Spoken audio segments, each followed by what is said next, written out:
morning, everyone. Happy September. Welcome you joining today's 2021 REALTOR Safety Summit. I'm Pauline Lam from Cotai Realty, your 2021 co-chair Education Committee, West and Gabriel Valley Realtors. I would like to thank our 2021 President, Mindy Ye, Education Committee members, our special speakers, and all of you to make this summit possible. Thank you. Before the meeting starts, all participants will be muted in the meeting, and should you have any questions, please enter it into the chat box. The speaker will answer your question during each Q&A section. This section is being recorded and will be available on the YouTube channel, West and Gabriel Valley Realtors. Now, at this time, I would like to invite our 2021 President, Mindy Ye, to say a few words. Take it away, Mindy. Thank you, Pauline. Good morning, WSGVR family and friends. Welcome, and thank you for joining our 2021 REALTOR Safety Summit. We have a very informative presentation to share with all of you this morning. I would like to thank our special guest speaker today, Lieutenant AJ Rotella, our very own Albert Tran, Executive Officer, and Mario Manzanilla. I would also like to thank our Education Committee and staff for working very hard to provide you with our members with safety, where our members comes first. With that, Pauline, back to you. Thank you, Mindy. Now, I would like to have our Mr. Mel Wang, Education Committee member, and he also our past president, to introduce you our first very special speaker, Lieutenant Anthony Rotella. Mel, the floor is yours. Thank you, Pauline. You know, this gives me a great honor of introducing our speaker, who has over 30 years of law enforcement experience. Lieutenant Rotella has held many different roles of responsibility in one of the nation's largest public safety organizations. He created and managed the Sheriff's Business Alliance program out of the Santa Clarita Valley area, which connected the business community with law enforcement.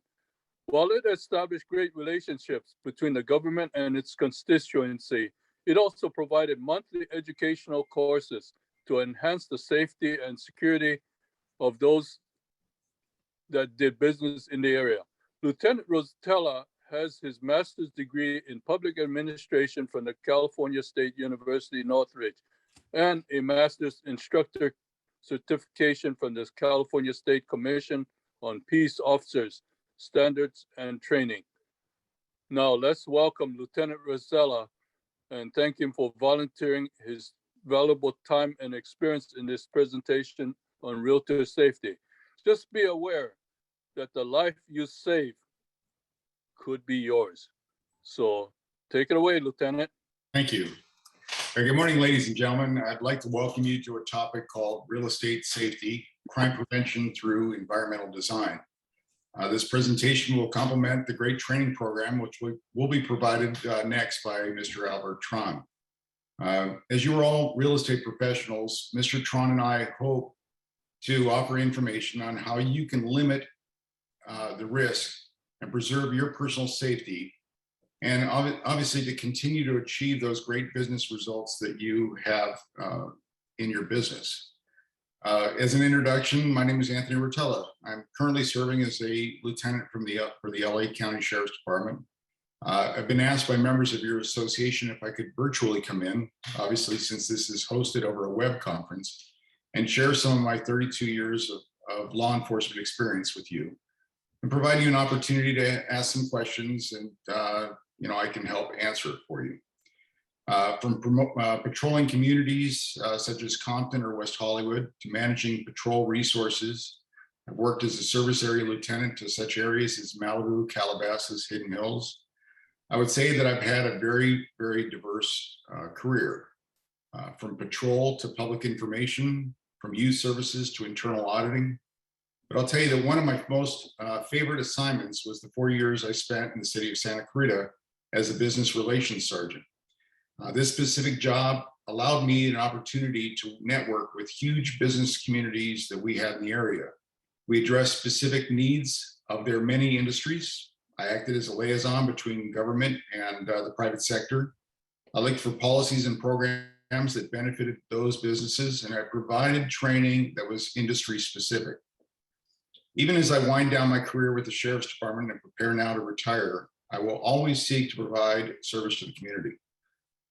I know that a key component to reducing crime is through education, such as this course, and information provided to you to understand the current trends and issues that we face today. I'm honored to be here today. I'm volunteering my time to provide you with some of my experience and knowledge in an effort to help us reduce crime in our community. I know just how important these training seminars can be. As mentioned, I would host monthly business training classes in Santa Clarita that covered many topics. They might involve banks 1 month on robbery prevention, car dealerships on fraud prevention, or bars and restaurants discussing responsibilities that they have when serving alcohol. Tell you one of my most favorite memories is that we had a class involving retail fraud. And I brought in a subject matter expert, which I believe is known to your association, named Sergeant Dana McCants. He's with the Sheriff's Department's Commercial Crimes Bureau. Through his presentation, we provided valuable information on how to understand the ways criminals operate today, common fraud schemes, tools used to commit fraud, as well as other information.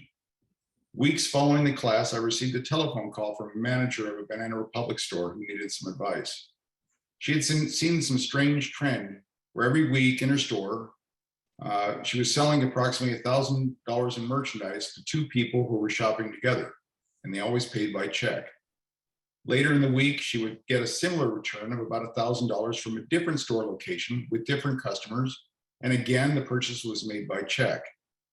This began a substantial investigation where more than 30 suspects were ultimately identified, and a loss of more than $300,000 had been created by these fraudsters.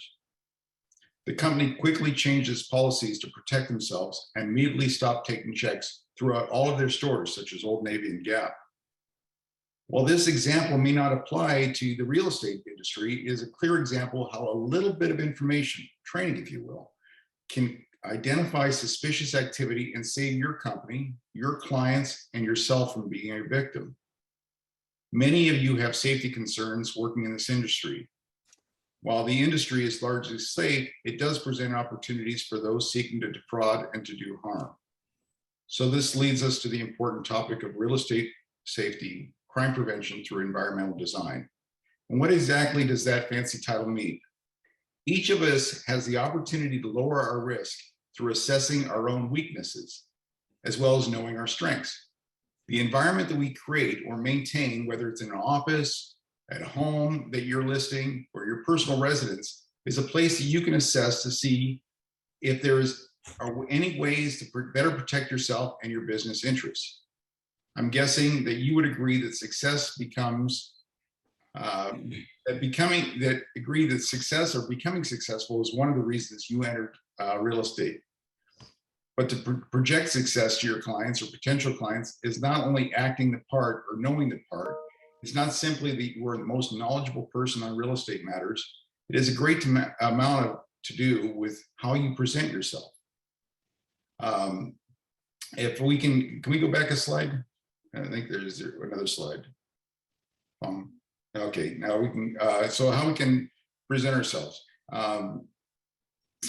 Yeah, I've had the opportunity to meet several real estate agents in my life, both professionally and personally, and I don't remember anyone pulling up to a meeting in a 25-year-old broke down 2-seat car.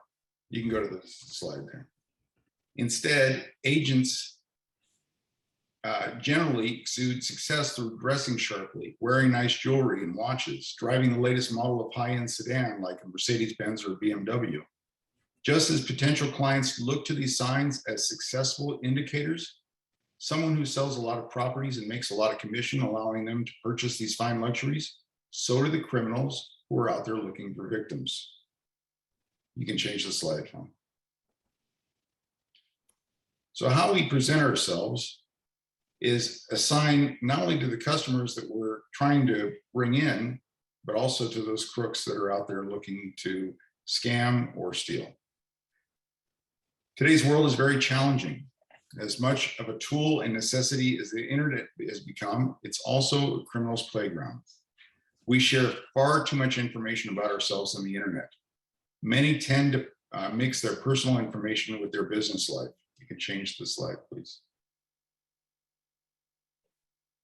We expose ourselves in a marketing effort to sell properties by putting our faces and information all over the internet, our billboards, bus stops, flyers, mailers, social media, and anywhere else we might introduce ourselves to our future clients. While this is necessary in today's business world, it's equally important to understand the risks associated with those platforms to protect yourselves from those that prey upon others. I know that Albert will be covering systems and tools in the next session, which will help you establish a safer environment. But I wanted to remind you of one of the most important safety devices that you typically hold in your hand. You can switch the slide. That's your cell phone. One of the biggest issues, and in most cases frustrates our law enforcement, is that people see suspicious activity. Sometimes they fail to report it. Your phones are capable of snapping photos or videos of suspicious activity, car license plates, people. They're an important part of your life and should be available immediately without the need to dig around in your purse, your bottom of your briefcase, or a bag. Knowing the non-emergency numbers for your local police or sheriff station is highly recommended and should be put in as a contact in your cell phone.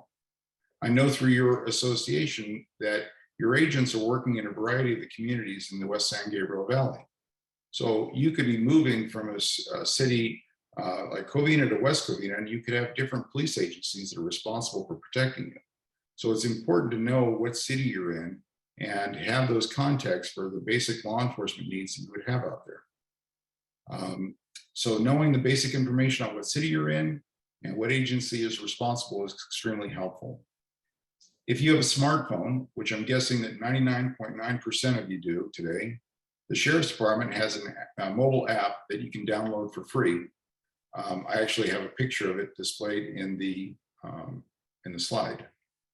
On this app, it locates you, in addition to many other resources it provides, but the app actually locates you and can provide you with the agency responsible for in the area that you're in. So if you're moving around from one part of the valley to another, that app will actually tell you, based on your location, what agency to call.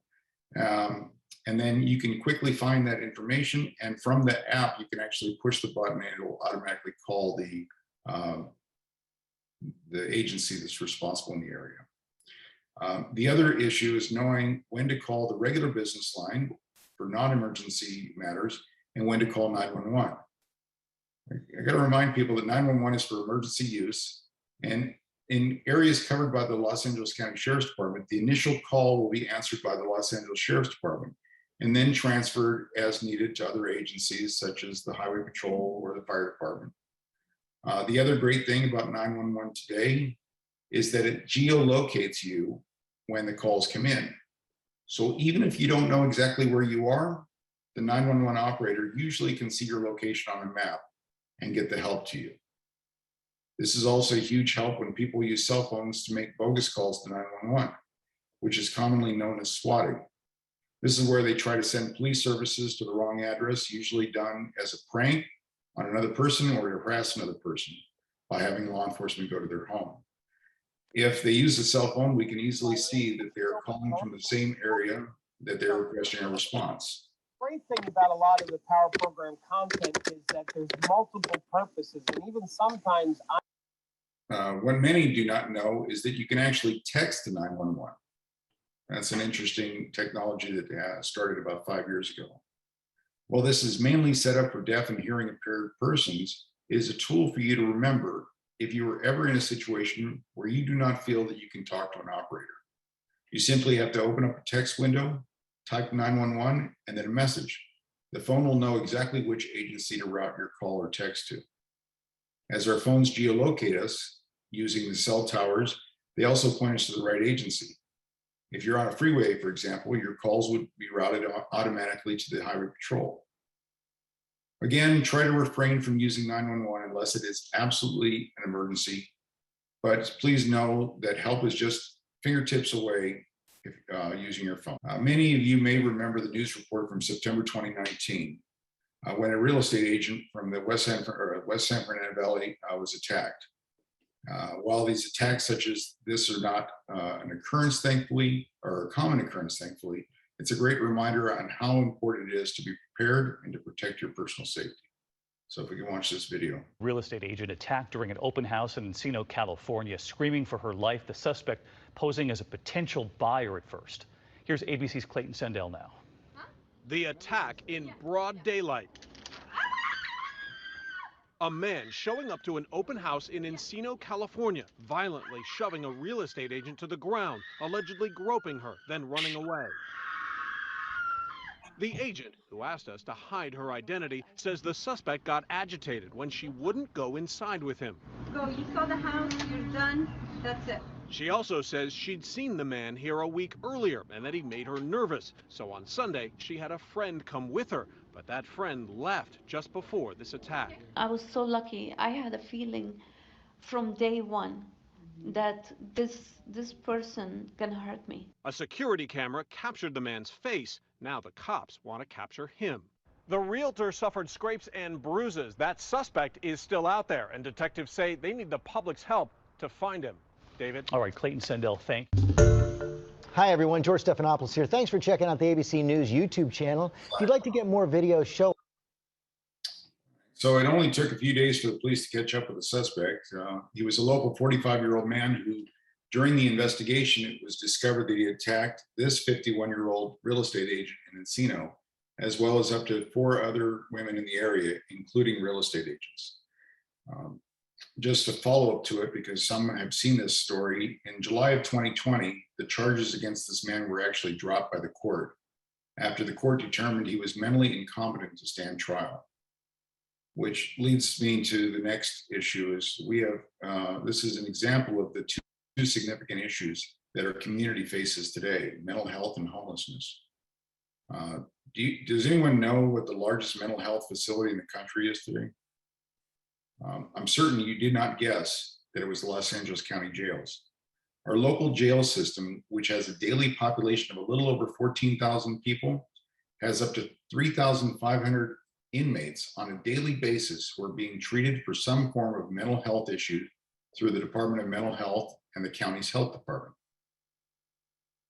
We see how this issue is affecting our community through the increased numbers of homeless persons on the street, setting up encampments, or possibly looking to unoccupied properties for shelter. In some cases, these individuals will look for items in our neighborhoods to steal simply to survive.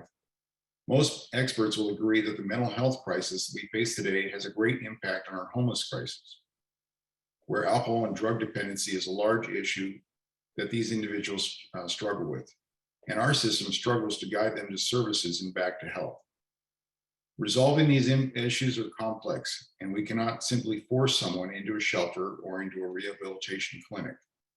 In and of itself, homelessness is not a crime. So the great work being done by a number of government agencies in conjunction with local nonprofits and healthcare providers are working tirelessly to change the lives of those that have these chronic challenges of homelessness.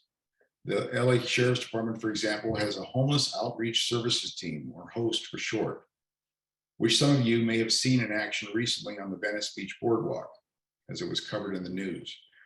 While this issue became news and somewhat controversial between the jurisdictions of the City of Los Angeles and County of Los Angeles, it did further expose the challenges we face today as a community. Many law enforcement agencies have been directing resources and training towards homeless and mental health issues in an effort to make a positive difference in these people's lives and to help resolve some of the issues and complaints from our community members. This is an important issue to cover, as it may be something you have to deal with. You may arrive to your office and find someone sleeping on your doorstep or in your alley. You may go to a vacant home for a showing and find someone has entered through an unlocked window or door and is using the home for shelter. So you can see how very important it is that you follow personal safety etiquette when in your office showing properties and appointments. Also, realize the role that you play could be a huge benefit and marketing tool that when you meet a prospective listing customer. So in my personal life, I've met 5 listing agents, and I don't remember any of these listing agents ever sitting down with me and discussing what they were going to do to protect me as a client. Well, they may have instructed me on how to clean up the inside of my home to prepare for an open house, which I'll tell you went into great detail. They failed to tell me how they would protect my home while strangers walked throughout my residence. They could have and should have talked to me about hiding my valuables, locking jewelry and weapons in safes, removing personal information from visible areas. There are many things that an agent can and should do to protect their clients. And tell me though, if that would not be a terrific advantage to you when you pitch your next listing. For this, you have to be prepared and know the various ways you can protect your clients and their valuable property. Since identity theft has been a problem for years, letting them know how important you safeguard their information and protect them from using any of their records that would compromise their identity is a great point to help you with your clients. I'll tell you that identity theft is a huge, huge problem in our world. It's not going to go away. One reason is that we see fewer bank robberies today. Remember in the news in the 80s, we used to see these big bank robberies in the North Hollywood Bank of America shooting. We see fewer bank robberies today than in the past is because a person can simply compromise your identity and take far, far more money. And they do this with relatively less risk of getting caught and far less jail time. So it's absolutely vital to you that you protect your personal and electronic information from an intrusive online world. If you do not have a personal document shredder at your home, it is time to go buy one. And not the cheap one that makes those nice long strips that can easily be formed back together and taped back together. You should invest in a cross cutter and take anything with your name or personal information on it, shred it up into tiny little pieces. And if you can advance the slide, please. That means that any old checks, bank statements, papers with your name on it, unless it's junk mail that has coupons from your local grocery store, consider putting it through a shredder. I know that every few years I go through my home office here that I'm sitting in, and start spring cleaning. I always seem to put together boxes of old papers. I don't know where it comes from. It's like I have papers coming out my ears sometimes. And I'm finally getting rid of the old tax records from 2001 that for some reason are still in a drawer, or old bills or documents from home purchases, from an old home purchase from 10 years ago. At some point, these records are obsolete and contain sensitive information that I don't want to have out in the public. So I go and pack up these documents, and I find a local shredding place that shreds documents. Some of our local office supply stores do it, for example. I pay a few dollars to ensure that they're properly shredded, and all my information is not out there. Ensuring the data is secure for both your business and your clients is also an important issue. There have been cases where a fraudster has come into a business during a meeting and has created a need or excuse to use your computer. While at the computer, the person can place malware on your system.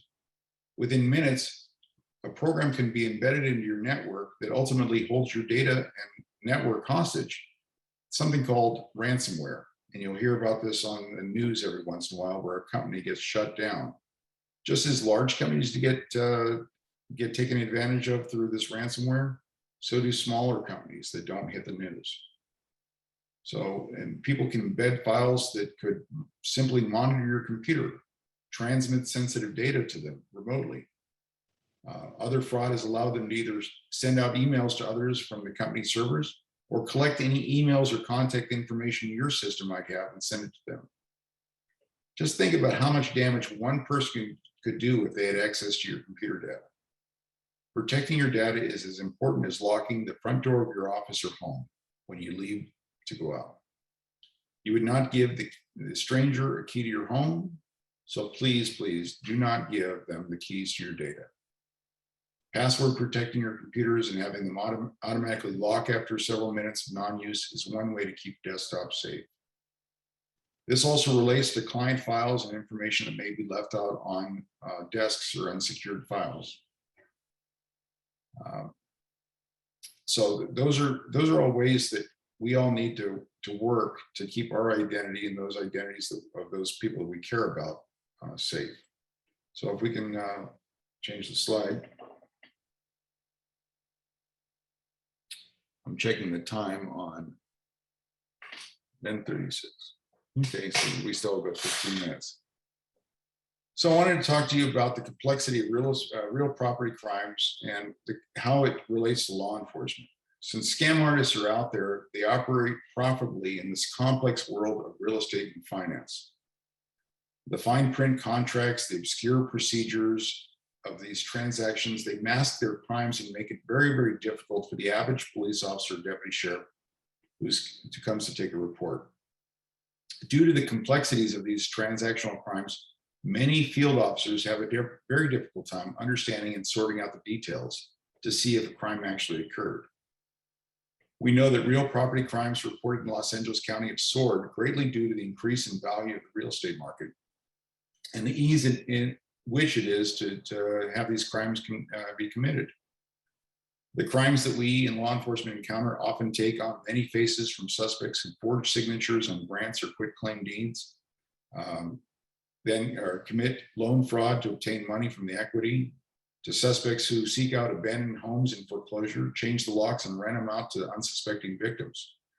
There are suspects who con unsuspecting elderly victims out of their homes through forgeries, and large-scale investment pyramid schemes that involve real property. As part of every recorded deed that's filed in the County of Los Angeles, a portion of those fees associated with the transaction are dedicated to the investigations of real estate fraud. And there's two great resources available that I wanted to share with you. You can change the slide. And I'll hold these up so you can write them down, or the slides available on your system. But these are two great resources that are available in the LA area. So I've given you the Los Angeles County Sheriff's Department's Commercial Crimes Bureau, based in Whittier, and the Los Angeles County Department of Consumer Affairs Real Estate Division. These two agencies work together to investigate crimes related to real property, and they are absolute experts in their field.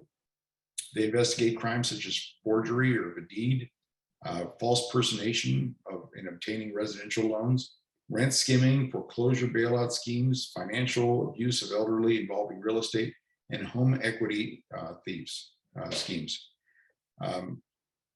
And then what I'd like to do, if I could, is give you some basic information on some of the schemes that are commonly found out there today. So you can change the slide.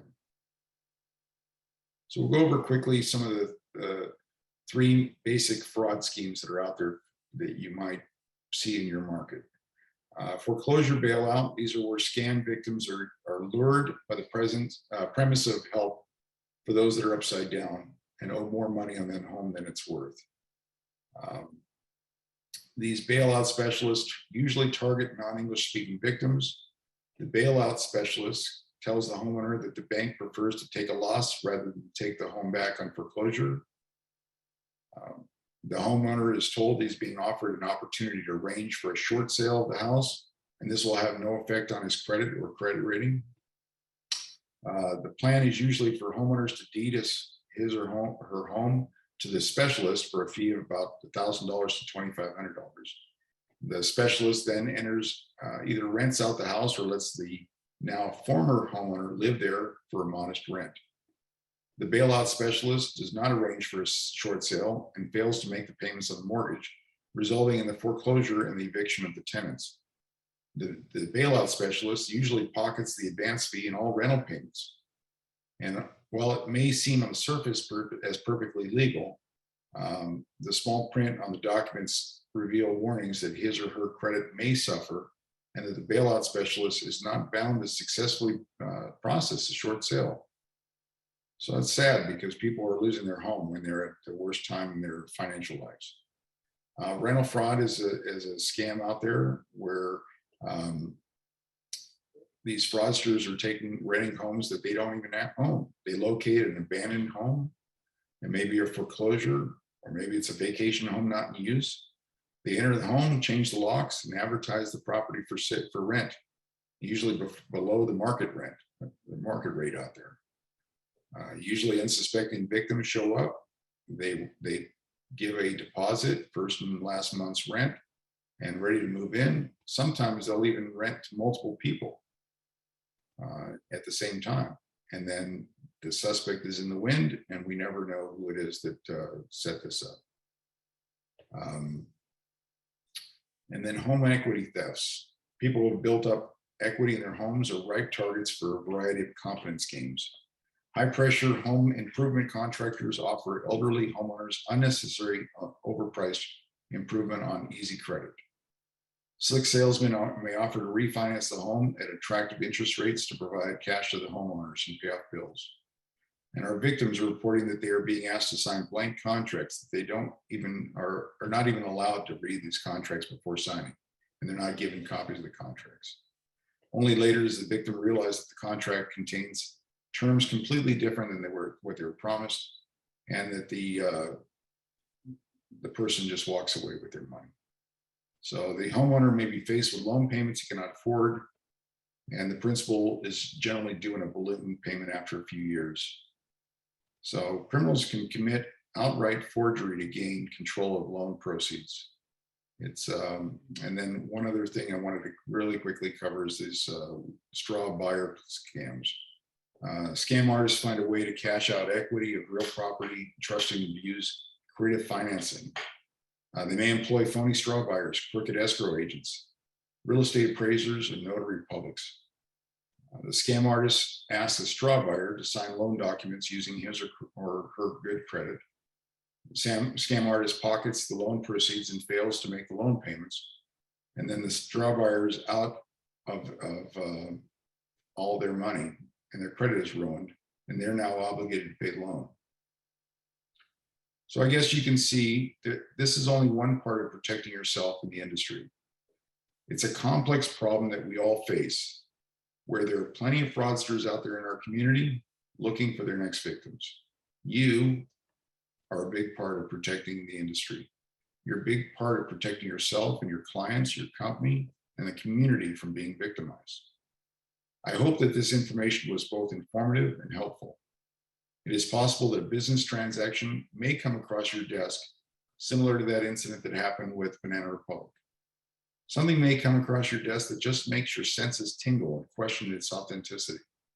Knowing that there are resources available to help you protect yourself and prevent crime is one big part of this equation, so that you're not compromised in your business and continue to be very successful in your real estate.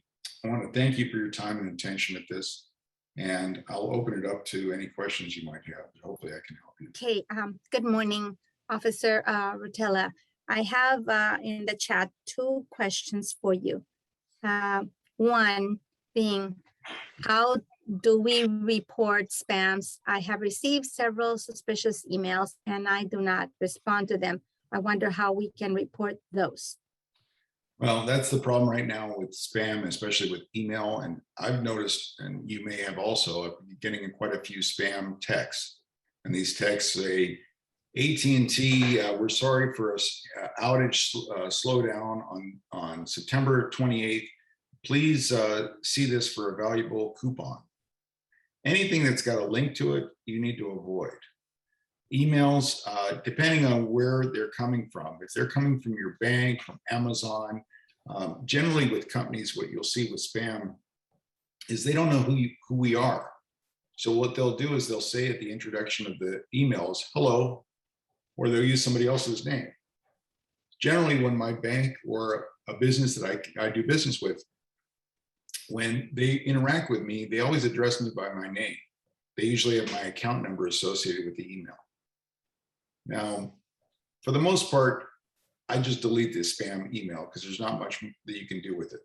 Certain emails that say that my bank account's been compromised or my Apple account has been compromised, there are certain websites, if you want to take the time, you can forward those emails to the company that it's related to.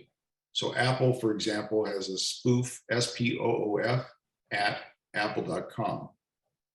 Most big companies, Wells Fargo and Amazon, have web security teams that look at spam mail so that they can go after these fraudsters and try to block them from doing what they're doing. The other thing is with these phone texts that come up all the time, I mean, I'm getting them daily now, is if you're on most servers like AT&T, you can actually forward the text to 7726, and 7726 spells out spam. And you can actually report to AT&T the text that's coming in. And what that does is it blocks that number from their system. Once they identify it as spam, they'll block it so no one else becomes a victim. But these are things that are important for you to look at as you conduct your business, because unfortunately, there's just so many people out there looking to defraud us. It's hard to see everybody in this virtual room because it's the way it's set up. I'm only looking at a few people in a row. But is anybody registered with the National Do Not Email Registry?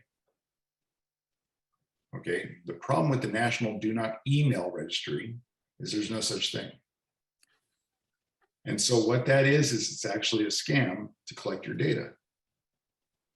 And so people will email you in a what looks like a really official channel, and they say you need to tell us everything about yourself so that we can prevent other people from spamming you. And all we've done is just shared our information. Now there is a National Do Not Call Registry. It's very different. You go that on the computer, and that tells the telemarketers to leave you alone. And there's some actions you can take to limit them, and you can also even sue. There's a whole, it sounds like a lot of work to try to get them to stop calling. I wish they'd stop calling me, that's for sure. And I wish the spam would be out there, but recognizing, most important is just recognizing what spam looks like and ignoring it. If you have any questions or if you're concerned about it, don't click any links. If you think it's not from your, if it's something communication from your bank, don't enter any personal information. If somebody says your password's been compromised, put your password in, click here, you're waiting for a package. There's so many scams out there. So I would just say is don't use those links. Go right to your, call your bank, call Amazon if you need to get verification it's true. Quick question for you. Can you give us from me, can you give us the difference between the do not call list that you said we shouldn't have contacted versus the other one that is good? Okay, so there's a National Do Not Call Registry, and you can just Google it, and it is supposed to advise telemarketers to leave you alone. Okay. But I'll tell you this much is that for some crazy reason, I'm still daily getting calls for I mean, how many people have gotten auto insurance? Your auto warranty is expired. Daily, I've got a leased car. I'll never have a warranty issue when the lease is over. Now, depending on your time, you're most likely you're all busy people. I've got a little more time on my hands as I prepare to retire. You know what I do? I sit there and waste their time. I figure the longer I can stay on the phone with them, the less people they're out there harassing. And usually they get frustrated, and I'll have a laugh and I hang up on them. But most people that are calling you are not either not legitimate or they're just telemarketing you. Here's another thing to be concerned about. No one from a government agency, and I hope to share this, and please share this with all your friends. No one from a government agency will call you for anything. They're not going to call you from the Social Security office telling you that your Social Security has been compromised. I get these calls weekly, and I'm a cop. And it's so funny because I'm sitting here thinking, these people are idiots. Somehow it's always, it seems like a certain part of our world are calling us, and the call always is scripted the exact same way. And they're calling me that somehow a car I rented in Texas has had drugs and blood and all this other stuff, and my Social Security has been compromised. And they've suspended my Social Security account. Again, depending on my time, I'll mess with them. Sometimes I'll be a little curt or rude. Sometimes, I don't know, it depends on my mood is how I respond to them. But the one important thing is, please, no government agency, the sheriff's department's not going to call you and say you missed jury duty. That's another scam out there. There are scams about we call it virtual kidnapping. They're going to call you and they're going to say that they're pretending that they're a family member. That they've kidnapped your daughter, your niece, your mother, and they're going to say, hey, we're holding the person ransom. And in order to get them back, you need to go to a store and get gift cards. I mean, those are things. I mean, if you don't pay this ticket, you have a ticket for speeding that you didn't know about. If you don't go and get gift cards, blue dot to whatever they call it, green dot gift cards, and Walmart. I mean, these should be red flags, but unfortunately, people do fall victim for it every day. Thank you. Now, I have another question here. Does the 911 text, is it the same as 911 call? Absolutely. Same people get the call. Okay. So we're sitting at All a right. terminal, and I've worked 911 several times. From being a deputy to a sergeant to a lieutenant, I always enjoyed jumping in just to keep fresh on the 911 system and to see what what my deputies were going through. Sometimes we just needed an extra hand in there, and because I remembered how to work it, I'd get on the call. But we do get all the texts. It's a great system, especially with using cell phones, because the majority of people today have cell phones and not home phones. So Thank you. One last question here. So the national do not call registry is legit. How do we know it's legit site and not a copycat? it's run by a government organization.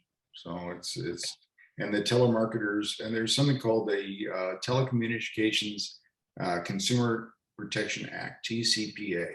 And that's another thing I keep in the back pocket of my vocabulary, TCPA. I'll tell you, if you ever talk to one of these telemarketers that are calling you up and you just mention those four initials, TCPA, you want to see that phone call hang up real quick? Because they know that TCPA protects you if you're on the registry from being called. And so they could be civilly harmed, meaning that you could sue them for money for that phone call. So a lot of times I'll just mention, is this a violation of the TCPA? And the next thing is like, that's the end of the phone call. So You said TCPA? TCPA, Telecommunication Consumer Privacy Act.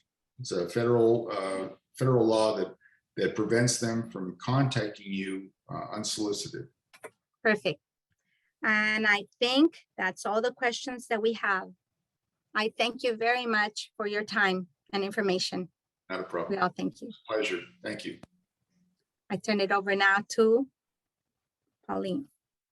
Before we leave, I think we should thank Buck Stapleton for arranging for AJ Patella to come on this conference call. Thank you. Hi, Buck. Thank you. Thank you so much. We do learn a lot, and then learn how to alert ourselves in our environment, and especially for the high tech, how to protect our data, right? And see through every email, every text, and be careful. Don't answer, say, hey, Mindy say, Pauline, I need $20. Can you text me? No, I need to call Mindy first, right? Thank you so much, Lieutenant Rotella. We're so happy to have you today. I don't know, can you stay with us until another two sections? Absolutely. I'd love to listen more and Got it. Thank you so much. Let's give a big round of applause to Lieutenant Anthony Rotella for the first section. Right now, I want to invite our Education Committee member, Bernadette, to introduce our second speaker. Bernadette, the floor is yours. Hi, I'm Bernadette Burkhead with Pinnacle Real Estate Group. I'm honored to introduce our West Gabriel Realtors Executive Officer, Albert Tran. Since July 2010, Albert has been working closely with staff implementing our Board of Directors vision. He has 4 NAR designations and 4 certifications like RCE, CIPS, ePro, and AHWD. He is an NAR instructor teaching ePro, AHWD, Real Estate Safety Matters, and Real Estate Investing courses. Albert is tech savvy and experienced with the real estate board business. Prior to joining WSGVR, He worked as a director of training and technology services for the California Association of Realtors from 1999 to 2010. During that time, he promoted the zip form software and education courses throughout the state of California. He was an information technology consultant for California State University, Los Angeles from 1996 to 1999. He modernized the university library, computer systems, and developed the first university library internet used by the faculty and staff in 1997. He was an adjunct professor in the computer science department of California State University, Long Beach, and continuing education department between 1997 and 2002. Albert has bachelor's degree in computer science and mathematics, master's degree in computer science, and MBA degree. Albert has been volunteering for CAR and NAR since 2012. Let's welcome Albert. Albert, the floor is yours. Thank you very much, Verde. First of all, I would like to thank Lieutenant AJ.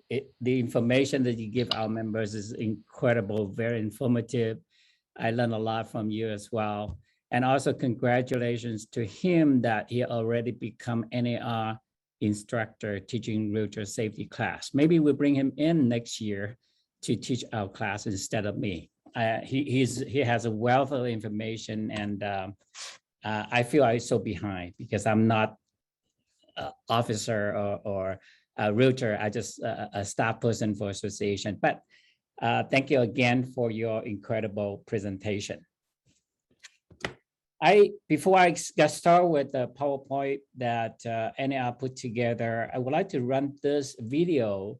It lasts about 6 minutes. I just thought about it. This is a very timely video that we should all learn from. And I just put it out in I think in July or August. And I think everybody should look at it and check this out. Let me see if I can run the video. Just give me 1 second and to share the screen with you. So please bear with me.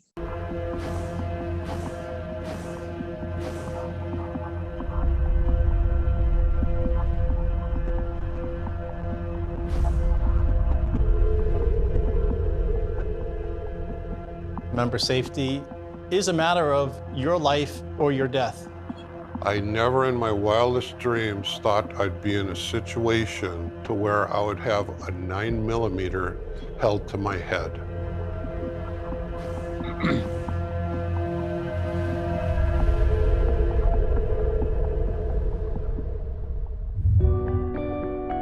It was a day like any other when James Olson, an agent with more than 35 years' experience, set out to meet a blind lead at a vacant property, something he had done countless times before. I was actually with my wife on the way to an appointment. I had never met this person, and she was sitting on the front porch waiting for me, and I just told my wife to wait in the car. We walked through the living room, the dining room, and the kitchen. Now, I've been in this property a number of times, and it just seemed odd to me that all the doors were closed. So I went to grab the bedroom door, and out came a masked gunman holding a 9mm to my head. He was all dressed in black like a ninja. He had a hoodie on, sunglasses, face mask, black gloves, black everything. Within a couple seconds, another guy dressed the same held a 9mm up against the side of my head. I had my hands up in the air, and he said, "Get down to the floor." So I took his gun, and he hit me in the back of the head. I went falling to my knees. Blood was flowing in my eyes. They're asking me where the money is, and I told them I didn't have any, so they rifled my pockets and pulled my pants down and socks and shoes off, and they wound up making away with my wedding ring, my wallet, and my iPhone. They came back to me and said, "Give us 10 minutes or we're coming back here and killing you." These guys are out there, and if they attack me, more than likely they're going to be going after somebody else. This was a predatory assault They didn't just randomly pick me, they stalked me. Jim Olson was surveilled and targeted based on his job as collecting rents as a property manager. They knew what day to lure him into the property that was vacant so he could be robbed at gunpoint. Studies have shown that agent male victims were attacked 30% of the time. And we know with Jim Olson, and he's a big burly man, infantry soldier, never was in fear that something could happen, and he was a victim of a violent robbery. And now, listen to his story, he changes the way he does business. He arrives at a home much earlier than the appointment time and does a circumference of the house to see if there's anything out of place or if there's any broken windows or forced entry. Kitty Wallace, a managing broker with almost 20 years experience, has faced off with numerous predators. One of my most recent experiences was from a gentleman who wanted to see a home. I have a practice that I have them meet me at the office for the first time. This particular gentleman didn't want to meet me at the office, so that did put a red flag up for me. Working in a rural area with limited cell phone reception, Kitty remained steadfast in her safety protocols, but the caller had a plan of his own. He was very insistent, and it was, can you meet me there in an hour? And I said, no, unfortunately, I can schedule an appointment with you. We can sit down and see what your needs are. No, I want to see this house. And he said, okay, then meet me in 2 hours. He just kind of kept moving the time frame for me. And when that escalated and he wouldn't meet me, he ended up calling my office. He was swearing at me, saying that, that's my job. I need to meet him here. What is my seller going to do when he finds out I won't show him this property, etc. And I just didn't let myself get bullied. I really stood my ground and didn't meet with him at all. I've always kind of just accepted it's part of the job, and that's really not okay. So I reported it to my local association, and they sent an email blast to all the agents.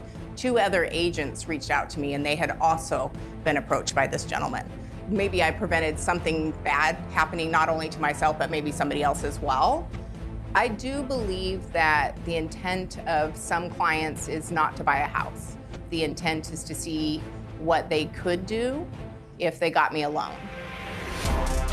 Jim and Kitty's harrowing stories display the 2 types of predatory motives: profit and power and control.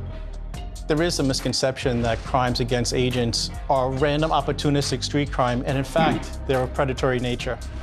And by understanding predator behavior and learning that you can remove weakness, subservience, and vulnerability out of your daily practice, you'll be able to keep yourself safe. I think realtor safety is one of the most important things that any realtor can learn about. The goal of the Realtor Safety Program is to reduce the number of incidents in our industry so this way you can come home to your family every night. You deserve it and they deserve it. I think having these protocols in place is definitely the key to saving my life. 99.9% of the time, our job is amazing. It's that 0.01% that's not worth my life.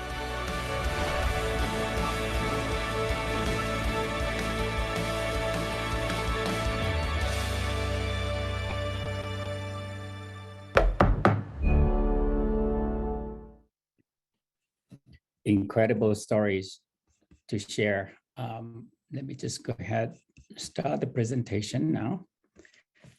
Before I start this presentation, I would like to share my personal experience with the Realtor Safety.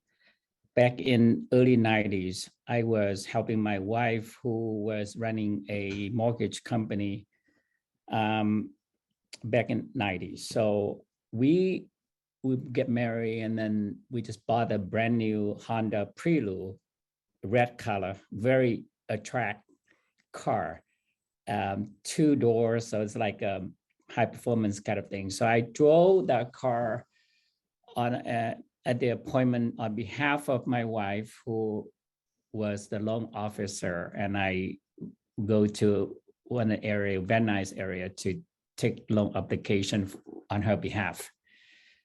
It was like 5:30 at night, summertime. 5:30 is still bright, and a lot of apartments in the area. And I still remember vividly at this point. So I park in one of the apartments, which is where the clients live. And I get out of the car, open up the trunk, get my briefcase. And of course, I have to wear a suit, just like, just like Realtor, wear a nice suit and a nice car. And I get out, and all of a sudden, I heard in the back of my my head, and a couple of people stopped by. These two gentlemen drove a truck and stopped by my side. I kind of parked on the right-hand side. Of course, they approached me with a gun. The presenter carried the gun, pointed at my head at the time, and they didn't get out of the car. This is only their point, because I would just like get out and get close to the car, and they point exactly at my head. Give me your wallet. Okay. This 90s, and I've been in the United States for about 10 years. My English still good, but I pretend I didn't know how to speak English pretty well. And I say, what do you say? I mean, in a very broken English at the time. And he said, give me your wallet and give me your car key. We just bought this car for about 1 year, so still brand new. So I hesitant to give it to him, and we live in Walnut back then. And if I give the car key, and I don't know how to get home from Van Nuys, back there's no Uber or anything like that, right? Only taxi, so probably very far away. And I hesitant to give them the car key. I gave them the wallet, which happened to have some cash in there with some of the credit card and Union gas card, Unions, which is 76.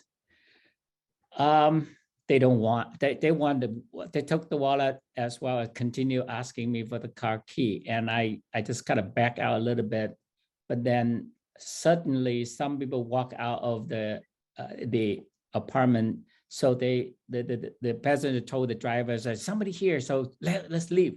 So they left. So I was lucky, but my hand was shaking so much. I didn't know what I'm doing at the time. So I closed the door, went into the apartment, called it, the clients coming down. It's a gate apartment. They came down and they saw my face was completely white at that time, and they didn't know what's happening. And I keep telling them the story, and we went up to the second floor of their apartment, and they called the police come in. Police took the report. The first thing police said, are you crazy? Are you crazy? Why don't you just give them the car and your insurance is going to pay for it? Why did you fight with them? I was lucky. I thought my life is done back then, but I'm still alive. So please be careful what you do. Always watching surrounding when you walk, and don't drive very beautiful car if you go to see your clients. Nowadays you have Tesla and all those beautiful cars, so be really careful. Okay, that's a little story from my life, and it's a real story, and I'm still remember that story until now. So again, thank you very much for attending the Realtor Safety class today. I just want to share with you this particular class here, very short, within an hour.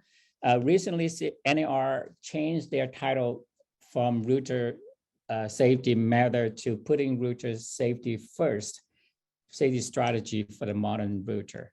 So the goal of this course, just like you saw the video, that to instill safety awareness and habits as a second nature, so that realtor, their clients and customer know how to respond to dangerous situations, so and avoid some kind of harm to them. The objective is to motivate you to realize your exposure to risk, follow safety best practices, learn how to quickly assess a potentially dangerous situation and take appropriate actions. Safeguard your own and your clients' personal data.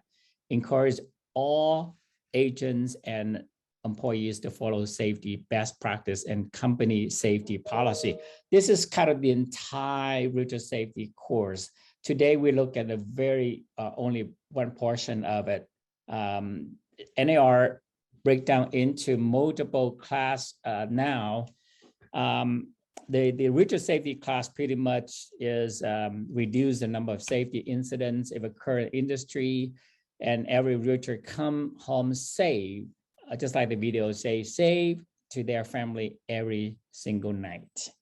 And a lot of resources that you can find on the Realtor, NAR.realtor.safety website. So please take advantage of that. And would like to alert you to this particular program that NAR put out called C2EX, Committed to Excellence. A few years ago, NAR think that want to take realtor into the next level, understand all aspect of the real estate. So they put out this program for free to members to take advantage of. I'm also the C2EX endorsed person. I went through this program, about 10 different tracks that you can select to go through. And then after you finish the program, they give you the destination for this. This is completely free, so please take advantage of that. So today we are talking about your personal safety, which is the first module of the entire course. So first module is your personal safety, and then next one's your office and college, buyer, seller, online, and your home and family. So NAR broke this down into 3 different sections to teach or to learn. The first 1 hour only, which is the first portion, module number 1. And 3 hours going to be 1, 2, 3, your personal safety, your office and college and buyers. And we don't have time for that because it's specifically designed for 3 hours class, or one can do a 6-hour course, which is all those 6 modules there you can see. First 5 keys action for this course is strategy. So strategy is plan and prepare what you can do to avoid and escape risky situation. And then you learn all those best practice, emulate some proven safety practices. And learn from webinar video, which is we just saw earlier, some videos that NAR put together, or NAR has a ongoing webinar that you can learn from. You're a bookmark that particular website, NAR.realtor/safety, and you can learn a lot of information about this. All this initiative was brought forward by NAR president back in 16 or 17, I think 17, when Beverly Carter was died. And this kind of triggered him to kind of put this program together for our realtor member to be safe when you do your business. Learn and use your personal protection resource. Learn how to evaluate and choose the safety products and choose those that are right for you. Also improve the culture, safety culture, support efforts to make every day Realtor Safety Day throughout your safety spheres. So those are the key action for you. Real estate is a very risky business. You can see that in the recent 2019 U.S. Bureau of Labor Statistics show that 87 real estate professionals met with a fatal injury, and a group that including like a lesser real estate offices, real estate agents and brokers, and property managers. About 1/3 of fatal injuries, which is about 29 of them, were caused by violence and other injuries by person or animals. Not reflect in this statistic are numerous incidents that are never reported. For instance, like my case, the one that I have earlier, luckily the office come in and take a report, so that's kind of part of that. And I'm not sure if they categorize as a real estate professional or not. I was due on behalf of the mortgage at that time. Maybe it's not related to real estate, but pretty much similar to, it's happened to other industry as well. It's not reported And when someone is harmed on the job, in a real estate job, wherever the incident happened, the entire community of real estate agents suffers too. So why real estate is so risky? The first thing we mentioned earlier, drive a new car because you have an image of success, and meeting a known prospect at the property. In the eager to make a sale, many of us real estate agents meet buyers at the property without taking time to meet them at the office first. So that's a very important. If you company policy is okay, before meeting the clients, make sure bring them into the office, at least verify this individual, who they are, take a picture of their driver license, and at least you aware of this individual. Working at unfamiliar properties at the odd hour. Sometimes you work late at night or early in the morning. It's not like we do 9 to 5 jobs. So your time is flexible, but you work in different hours. Sitting in the open house alone. An open house presents risk of both real estate agent and the seller. Nowadays, a lot of technology will help you quite a bit. When you do open house, for instance, you can get your phone to connect it to internet, and then at least you can see who's coming in, videotape them, or at least monitor them. So that's kind of help out a bit. Entering vacant properties, like foreclosure, vacant properties can be for squatters or criminal activity.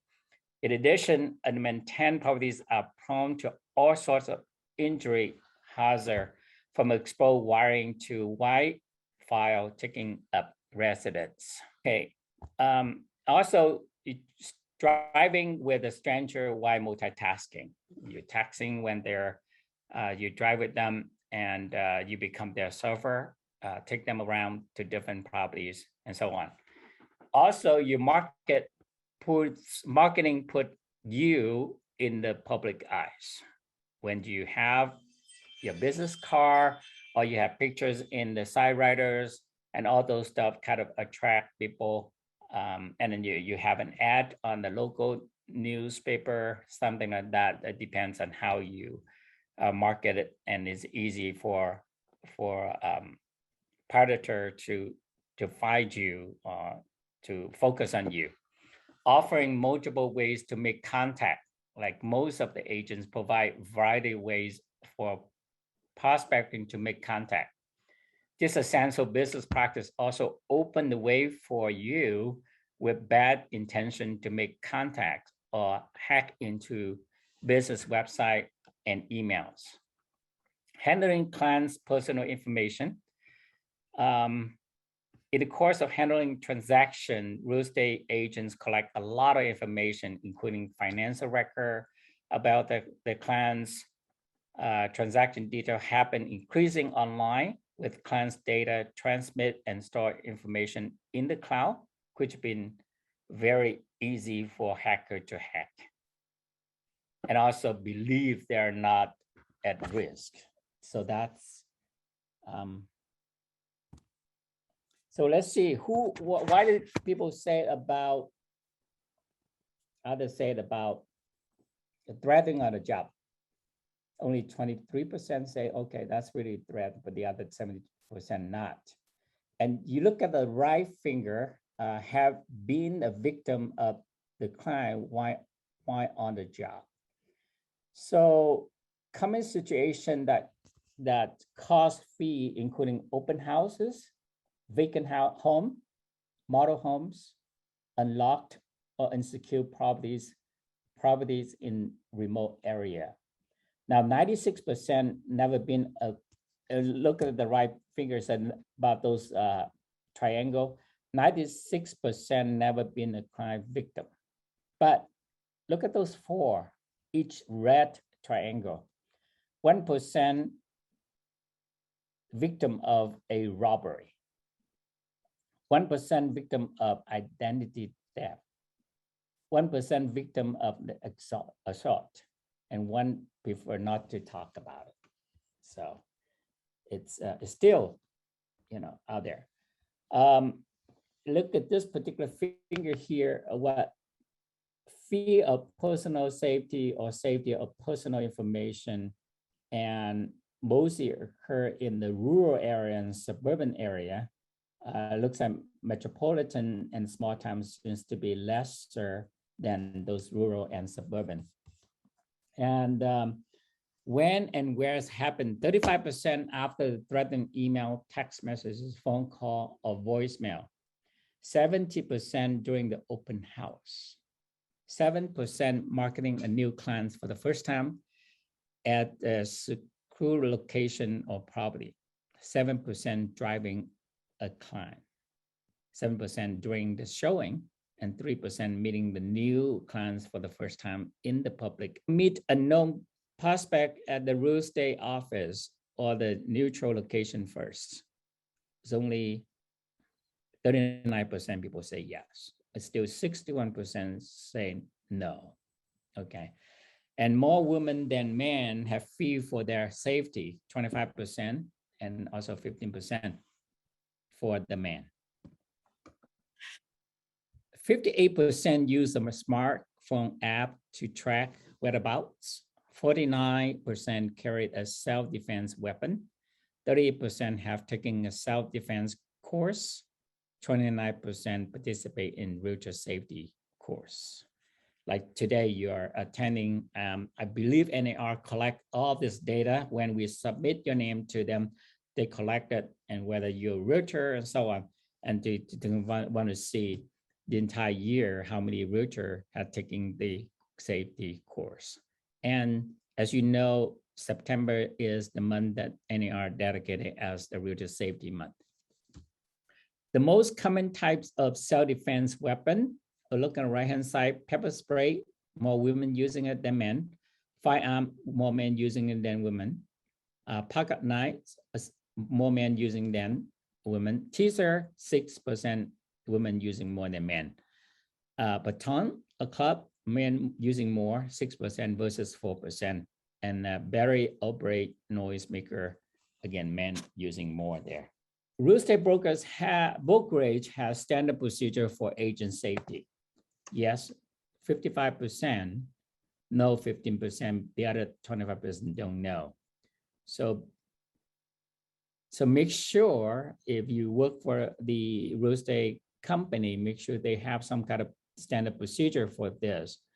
And a lot of information can be obtained from NAR website at nar.realtor/safety, and the office can adopt some of those procedures there as well. Real estate office has standard procedures for safeguarding and proper disposal of the client's data. 67% say yes, but the other 8% say no, but looks like 33% know at this point. Some of them don't know whether they have or not disposal of their client data. Look at this formula.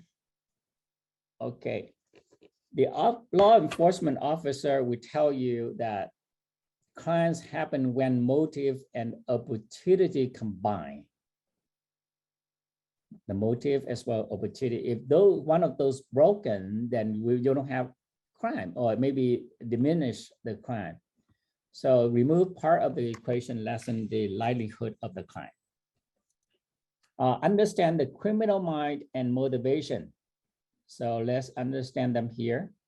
Unlike us, criminal lack moral and ethical breaks on their conscience or behavior.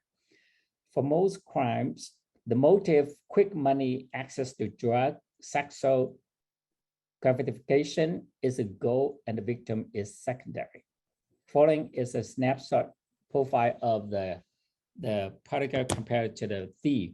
Now, when you look at the motive, it's for predators, power, to have control, but for the thief, it's more profit. I want to make some profit out of here. Like, they took away my wallet, there's some money there, or maybe take away my car. That's where they can turn around and sell it. Crime, assault, rape, murder. And in the thief part is burglary, robbery. Emotional, yes. Predator has emotional, theft, no emotional. Goal, isolate the victim. For the thief is be isolated. Decision making is fulfill emotional needs. Thief is potential profit versus risk. Sharpening your safety sense. All of us have a built-in safety sense, our survival instinct. Whether you call it institution, instinct, a gut feeling, a hunt, suspicion,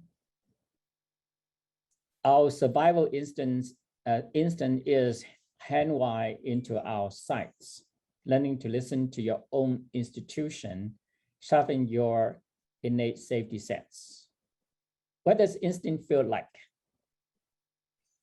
Instant feeling don't always come with goosebumps, a pounding heart, or the soundtrack.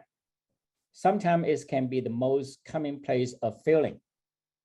You look at the list that they give us here: nagging feeling, wonder, what if, anxiety, hunches, gut feelings, curiosity, doubt, hesitation, suspicion, apprehension, fear, and dark humor. Take a look at the 10-second safety scan. Take 2 seconds when you arrive at the property. Step out of your car, walk toward the property, arrive at the door, enter the property. Take 2 seconds to look around, scan it. Remember the acronym they put here. Remember power, parking your car, out of your car, walking to the property door, entering the property. Reverse the scan step when leaving. In other words, when you're leaving, enter, reverse it. Enter property door, walk at the property, out the car, and so on. How to respond to threats? Denial, delay, this can be happening. Initial shock, denial, delay. Realize something is wrong, but ensure the threat or disbelief. How about deliberation? What do I do? You calculate the risk, do nothing and wait. Frantic thoughts, fright or fight. Fright or fight. Decision, oh, here's go. Coming to terms with our bad luck, reaching a decision moment, deciding what to do and taking action. In a dangerous or threatening situation, we quickly and consciously cycle back through the phases of denial, deliberation, and decision as we react to threats and dangers. Too often, we hunker down in denial and delay taking any action. The stronger defense here, the stronger defense is the plan that what you will do to avoid high-risk situation and what you will do if you find yourself in danger. Okay, written by Amanda Rayleigh. Look at this one, fight or fright. Depends on the combination of the factor. Whether you choose to escape a situation or fight back depends on the factors, like your physical capability or your proximity of the attacker, your presence of the weapon, or knowledge of the self-defense. In my situation, the sample I gave you earlier kind of apply to all of this. How far away am I from the attacker? And what the physical capability there, or whether they have a weapon, and whether I have a knowledge of self-defense. I have none of those self-defense knowledge. So I have to kind of, instead of fight back, I just kind of flight. Give my wallet away or give my car keys away. And that's the best way to take care of the situation. So again, my situation more, I escape the situation. The best approach to any threat is simply to leave If your safety sense perceive the threat, act decisively and escape unharmed. You don't have to apologize for any behavior or announce your intention. Running away from danger and calling for help is as cautious as fighting back, and you don't need any special training to do so. The ability to escape situation may, however, be impacted by several factors as we state. Can you escape? Pretty much depends on the fitness level and stamina. How far can you run without stopping? Your ability to escape a situation may depend on your fitness level and physical capabilities, as we talked about those factors earlier. Age, weight, and mobility can affect the ability to move quickly away from harm. You wearing high heels or close-fitting clothing can impact quick movement. Before showing the property, change to low heel shoes you can run in. The alternative may be to run barefoot. Oh, that might be hurt if you run into some area has more rocks or something like that. But at least it's easier for you to escape. Turns and obstacle, whether prepared to sit and open house or show the property, you should scout out all the exit, understand all the exit and obstacle that could block and escape. Fences, walls, and swimming pools are obvious obstacles. Challenging terrains, rocks, steep hillsides, cliffs, and ravines can block escape routes too. How about safe location to run to? In an urban setting or busy suburban neighborhoods, the person running down the street barefoot and screaming is bound to attract attention. But what if the location is isolated? Running to your car parking for the quick getaway may be the best course of action. Lock the car door and leave immediately. When you reach area of safety, notify police and your office or the police station nearby. Go there. Fight back. So you try to defend yourself. Now you have to make a decision.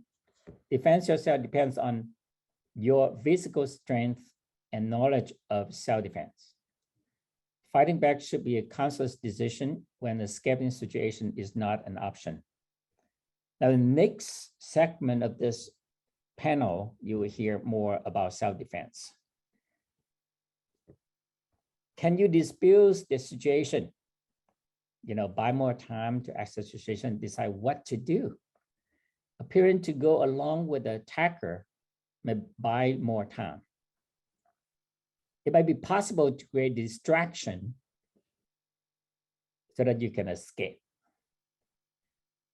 On the other hand, an attempt to talk to an attacker out of the harming, you may trigger the emotion that justify in the predator's mind an attack. Remember, criminals and especially predators lack moral and ethical. In the situation my sample earlier, my distraction to him is I keep saying I didn't know how to speak English. And then, but I was lucky though. I was lucky. If somebody is not coming rescue me by open the door at the apartment or the noise coming from the apartment, then I might be a victim. So it's kind of lucky in my sense. So you take the defense class. Of course, the benefits is rehearsal, simulate, confirmation. This is good, repeat it so you know how to defend yourself. Learn to recognize and evaluate threats and improve your fitness. You gain more confidence to handle the threat, choose the right response, defend yourself, and comfy responses. Of course, they teach you how to do all those stuff. So how to choose the self-defense class?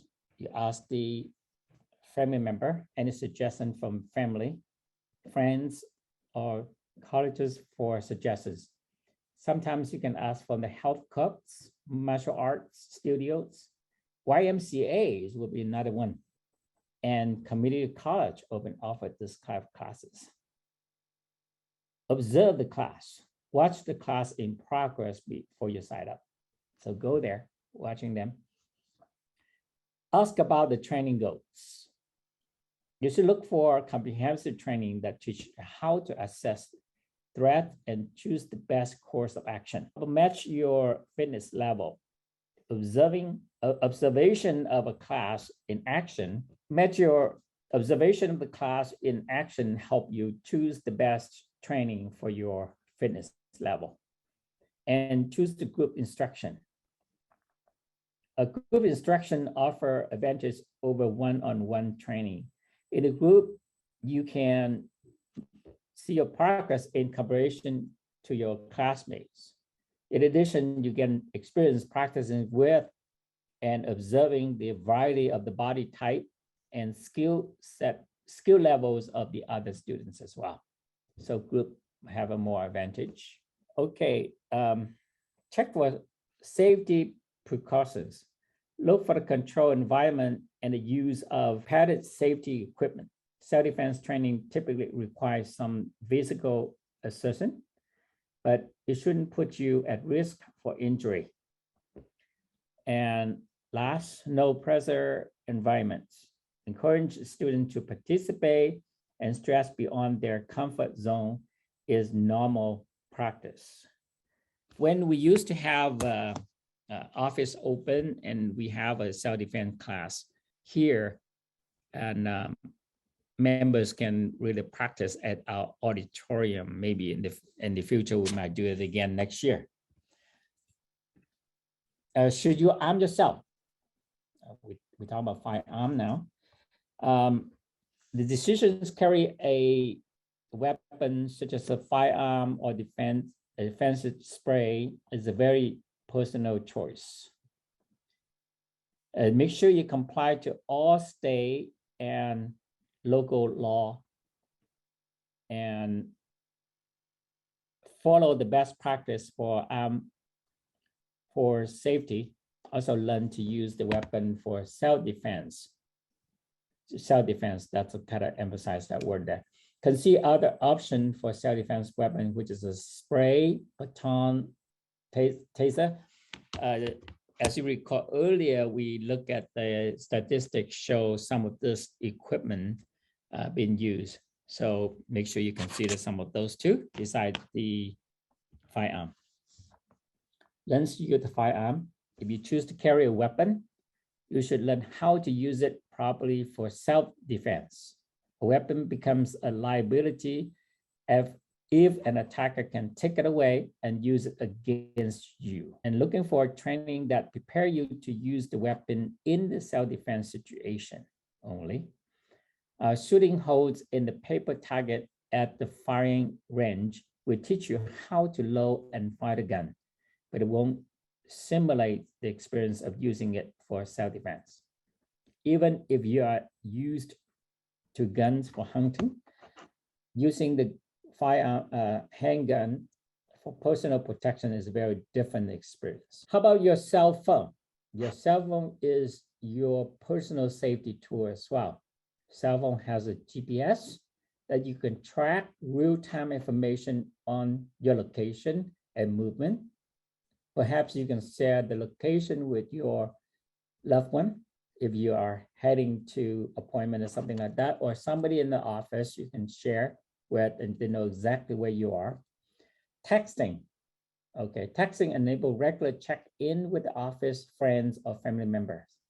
Update of what you do. Alerts and alarm. Alerts app that can set your time frame with the countdown for activity like showing the property, walking to your car in the parking lot, or driving to an appointment. So use some of these apps. Photo sharing. Photo sharing apps can let you snap the photo, like you take a picture of the license plates and send it back to the office. Make sure you do that. That way somebody keep a record instead of just only on your cell phone. Civilian camera. So monitor apps connect a smartphone to the home security device like webcams and motion detector to keep the watch on the empty properties. Maybe it's something that you should consider if you list the property, it's empty property, you can consider put some kind of civilian cameras there to watch it.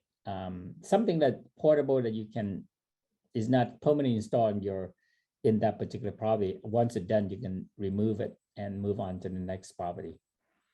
Call blocker. When call ID is blocked on the incoming call, unblocking apps can reveal the source of the call and help alert users suspicious. Think about that.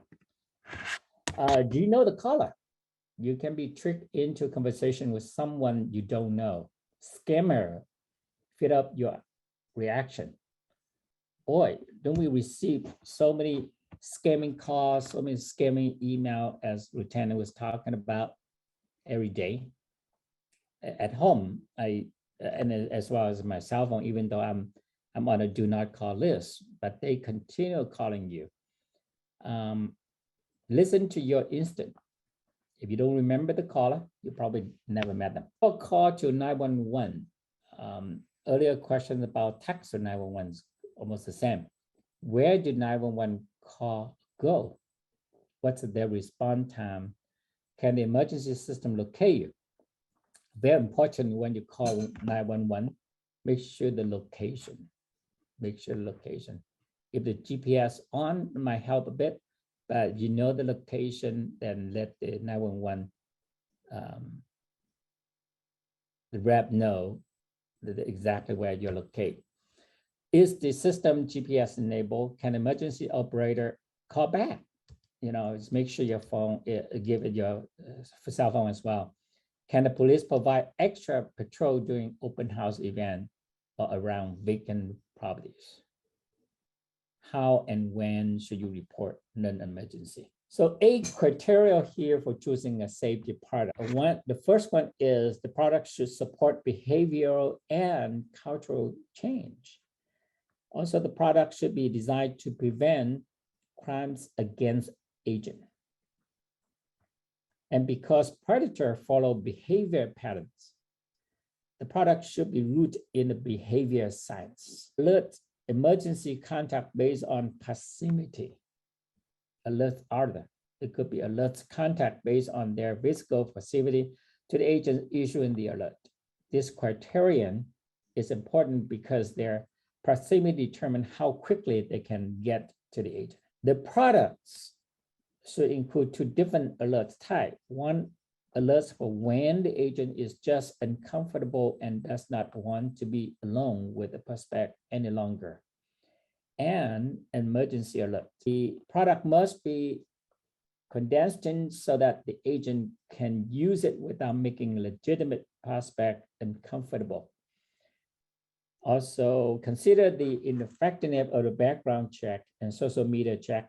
The product must allow the agent to see red flags based on the prospect behavior and the reaction of others to that behavior.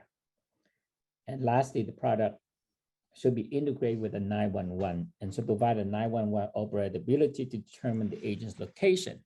Nowadays, our cell phone is kind of connected to it, you know, and myself, I use a Apple iPhone. When you swipe down or something like that, then it will allow you to get emergency call. So consider something like that. Auto safety, drive separately or be the driver. Okay, don't let other people drive.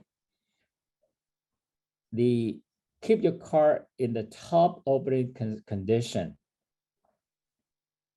Also, keep roadside breakdown essential in the trunk, including like a flare, a tie, inflation canister, basic hand tools, spare belts and hoses, water, a flashlight, and of course, the most important thing is the first aid kit. So keep them in your trunk. Know where you are going, dress for the weather. Sometimes you in California, probably better than some other state. They have a snow, so make sure you wear a properly dress for the weather. Avoid aggressive driver or road rage situation, such as somebody like a tailgating, flashing your lights, or honking your horn. If you encounter an angry driver, avoid eye contact. Move over. Don't even pay attention to them, and let the driver pass you. If you are concerned for your safety, just call 911 if they are approach you so close. So no texting and multitasking while driving. So that's very important. The average time your eyes are off the road while texting is 5 seconds, enough to cover the entire football field. That's very interesting because many times that we drive, we look ahead and 55, or sometimes we drive 70s, and it's very quick within 5 seconds. So don't even think about texting. Parking lot safety. Keep your eyes on, ready to open the car door. And when this is my personal experience too, if you walk out to the parking lot, make sure you look around and if there's any car close to yours, and unlock only the driver's side door. Check the back seat. Check the back seat to see if there's anybody there.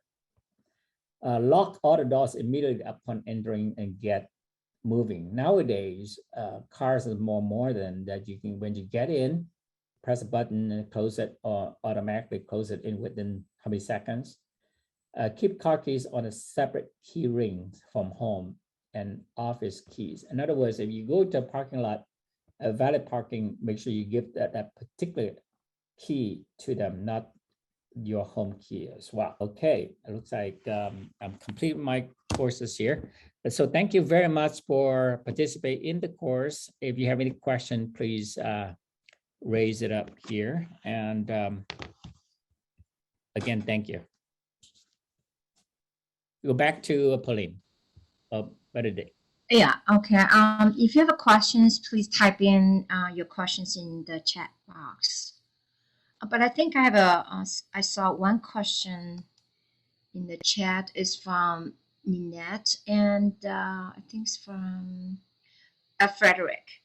They are asking, do we have, let's see, what is it?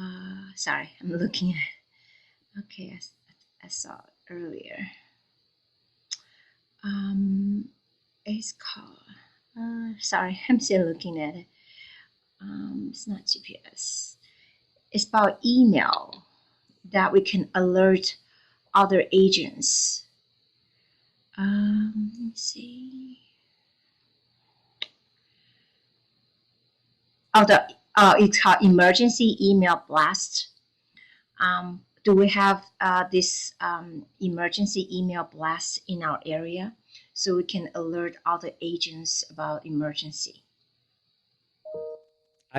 Nothing I know of, but I think the office can set up some kind of distribution list where you can, for instance, you have a group like, emergency staff or emergency message or something like that, and you send to that, and they can send it to the entire group. You can set it in your office, things like that. For instance, in our office, we do have a distribution list for membership, and if you send to membership, it will automatically go into all the staff.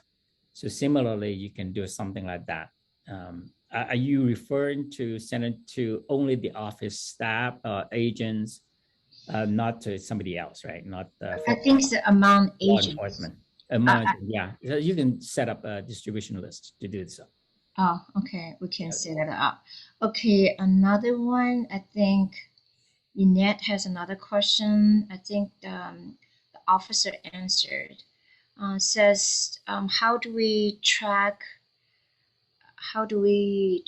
sorry, can we ask you, okay. How do we track other agents? Some question like that. they use GPS, right? I think Albert said that in class. It says you can use GPS to track. Yeah, in Apple, you can use the Find Me feature that you can, if you share with them. And then probably because the agent, you don't share it permanently, just like you share with your family member. Yeah. On the temporary base, you can just share with the receptionist or share with your brokers temporary during that session. Yeah, you can turn on the Find Me feature. I don't know about Android. It might have a same feature there too. I use Android. I think I have one. So my husband can track me where I am. Okay. Sure. Okay. Anybody else has questions? Okay, it's not. Thank you, Albert, for sharing this useful, important, and proactive information on how to protect ourselves when we are out meeting our clients. Thank you, Albert. Thank you. Okay, now the floor goes to the next person, to Pauline. Thank you, Bernadette and Albert, for giving us so wonderful presentation. And now I want to invite our Education Committee member, Jeff Huang, to introduce our third speaker. Well, very popular, Mario Manzanilla. And Jeff, the floor is yours. Thank you so much, Pauline. Good morning, everyone. My name is Jeff Huang from eXp Realty. I'm happy to introduce our next guest speaker. Just give me one moment. Our next guest speaker, Mario Manzanilla. Mario is a loan officer and consultant with over 20 years of experience helping people build financial security by eliminating mortgage payments, buying a home, stretching retirement savings, preserving investments, delaying taking Social Security for greater benefits, and creating a lifelong growing safety net. Mario has done several real estate financial presentations and taught real estate courses and seminar at Cerritos College, Pasadena City College, the Learning Annex, our organization, the board, West San Gabriel Valley Realtors, Temple City School District. Mario attended LaSalle High School, UCLA, and graduated from Cal State University, Los Angeles with a BA degree in economics. Mario is a WSGV affiliate chair and affiliate of the year. He also has been a LAC board secretary, Toastmaster certification, and soon to be certified as a transformational coach from Chris Howard, a personal development in CO. As a family man, he enjoys soccer games and tournaments. Mario is an avid martial artist, holding a 3rd degree black belt in karate from the Sotakui Kubota International Karate Association, and recently has been training in Aikido weapons, Kubotan, a self-defense practice tool, and enjoys Zazen meditation. Mario loves experiencing different culture and attends many cultural events throughout the year with his wife and son, as well as traveling locally and internationally. Let's give a very warm welcome to our guest speaker, Mario. Mario, the floor is yours. First, I want to thank you for this opportunity. I just want to let you know today I'm not wearing my loan officer cap. I'm wearing my martial artist cap here. I have over 40 years of experience in martial arts with Master Soke Takayuki Kubota here from Kumamoto, Japan, and several other masters, and some even world champions. Benny Dijet Wakides, who was for many years the world champion in full contact. I have the opportunity to train with him for a couple of years. Anyway, I come from that kind of a background now. And on the last few years, you know, as I'm getting older, I used to compete a lot. And my joints got a little bit tight. And, you know, I cannot do the same fancy moves and all of this stuff that I used to do 15 years ago. So I kind of changed my approach and started looking into the self-defense aspect of the martial arts. Now, as you have seen from the two previous presentations from Albert and the sheriffs, they looked at the self-defense portion of it is very comprehensive. It's not just the physical aspect. And my presentation today actually has to do literally with the non-physical aspect of the presentation. It is called the color code awareness. I'm actually, obviously my PowerPoint presentation has the explanations, but since, you know, I will might as well save a little bit of time here. I'll explain it to you what that is, summarize it in a way. The color code was really developed by the US government from the Marine Corps, and was revised after the 9/11 terrorist attacks that happened, obviously, in 9/11 and what, year 2000 or 2000, I forgot actually, but anyway, and this color code is quite interesting because it kind of summarizes some of the stuff that Albert and the sheriff did in a very simplistic way. Now, the importance of that, of this color code, is just basically doing an assessment, and I think I heard that over and over, of your immediate environment. Whether you're in real estate or not, you could be at Costco walking, you could be at, let me give you a quick example of this. Yesterday, I don't know if some of you have the Nextdoor, you know, that website, everybody kind of connects within the neighborhood and they tell you what's going on. Well, yesterday somebody sent, and it can happen this anywhere, sent under the Nextdoor, said, today, I'm just actually reading, today I was walking my dog in San Marino on Lorraine and in between St. Albans and this other avenue in plain daylight when a man followed me and started following me. So as you can see, you could be walking, you could be in Costco, you could be anywhere. What was I going to say? It does not necessarily mean just in open houses. You could be going to your car, you know, and what this color code of awareness is just rather simple. I'll start with color white. Color white is when we are totally unaware. And you can see many people. The other day I was around here driving on Garvey and Monterey Park, and I saw this fellow crossing the street on his cell phone, just looking at his cell phone, not paying attention of any of the traffic. Now, is that color white? Absolutely. He is totally unaware of his surroundings. This guy could have got killed just by somebody going through, you know, and not paying attention at all of his surroundings. So the color white is when we're totally unaware, we don't pay attention to what's around. And what that happens is that this kind of, like Albert mentioned, the predators, they observe those kind of things.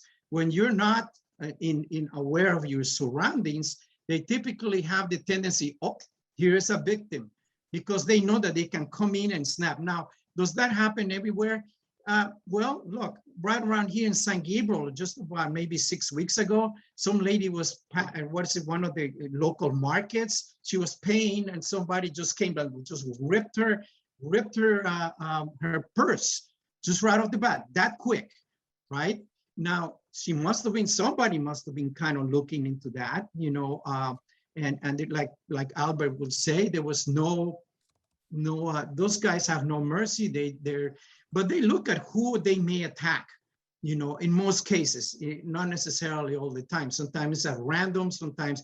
So when you're unaware, you're white, you basically have no idea, and you really could be a very good target for a predator because they do observe. Most of them, as the sheriff said, what is I even jotted down, this basically says, okay, you create an opportunity, basically, you know, because is the motive plus the opportunity. That's the opportunity. You're not aware.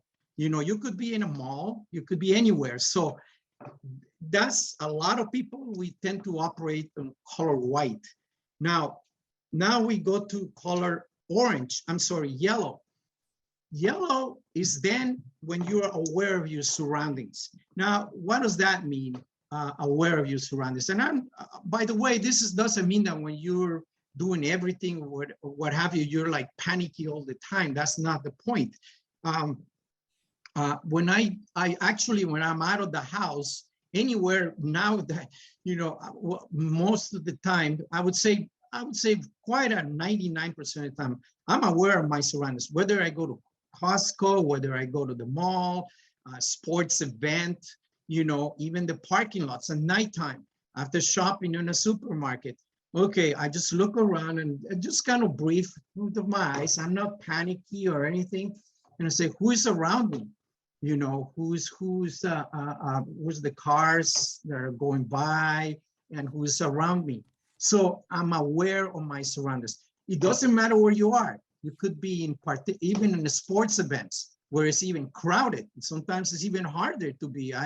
One time it was interesting. I was at the Los Angeles Football Club soccer game. They were playing against the Galaxy, and I was saying, "Oh, I gotta go to the restroom." And to go there, it was so crowded. Nobody could even move. You could really. And I said, "Oh my gosh! If somebody starts something here, where do I go? There is nowhere to move here, and people are going to be dropping on the floor." You started. I wasn't panicking. I was just becoming aware of what would happen if something were to happen. And it was just a thought that crossed my mind. That's by the way, that's the yellow. You're aware of your surroundings. Walking at night, when you shop, the shopping malls or everything. Just to give you an example, I think about a month ago also, down in shopping mall, there was a lady that was just actually going to her car from shopping. A car, I don't know if you saw it on the news, a car just stopped right in front of her. A lady came out. This was all practice. They came out and she started pushing each other, and she just happened to assess the situation and ran. And that's what probably, otherwise it could have been worse. So does not necessarily being in an open house, but even in an open house, when, as you have to kind of look around and to, okay, who is this potential person? It's hard to see because as you start getting closer and sometimes you shake their hands and, and we have it's a little bit difficult to kind of, you have to follow your gut feelings. 99% of the time, I would say a good percentage of the time, it's not going to be an attack, but hopefully if you are in code yellow, you can start thinking of an assessment to prepare for any attack, regardless of your self-defense ability or not. Another thing that it was mentioned sometime, I think in the previous, one of the previous safety summits, actually, I believe Albert mentioned this, or maybe the other sheriffs. In the open houses, I heard that some people, when they're showing the house and the kitchen, they have those blocks with their knives. Well, hello, that already there is some tools for somebody once you give them a ton of knives over there ready to go. So this is the kind of alertness type of things that is the paying attention. It doesn't mean panicking, but you do the assessment to potentially identify threats, that like that lady in San Marino when she was walking her dog and somebody was following her. So basically what I'm saying is, don't be blinded, color white, or just not even paying attention, because that lady could have been a victim, you see? So but just by kind of looking at that, she says, this might be happening. And even though it may not even happen or prevent it. So a lot can be prevented just by knowing this, okay? Now, we move to color orange. Color orange is a little bit more intense, where you kind of have seen and says, this is a little bit more dangerous. I have identified a potential threat. These guys are getting close by. They're drinking beer in the parking lot. I'm parking right next to them. Hopefully they are good guys. How do I gonna get into my car?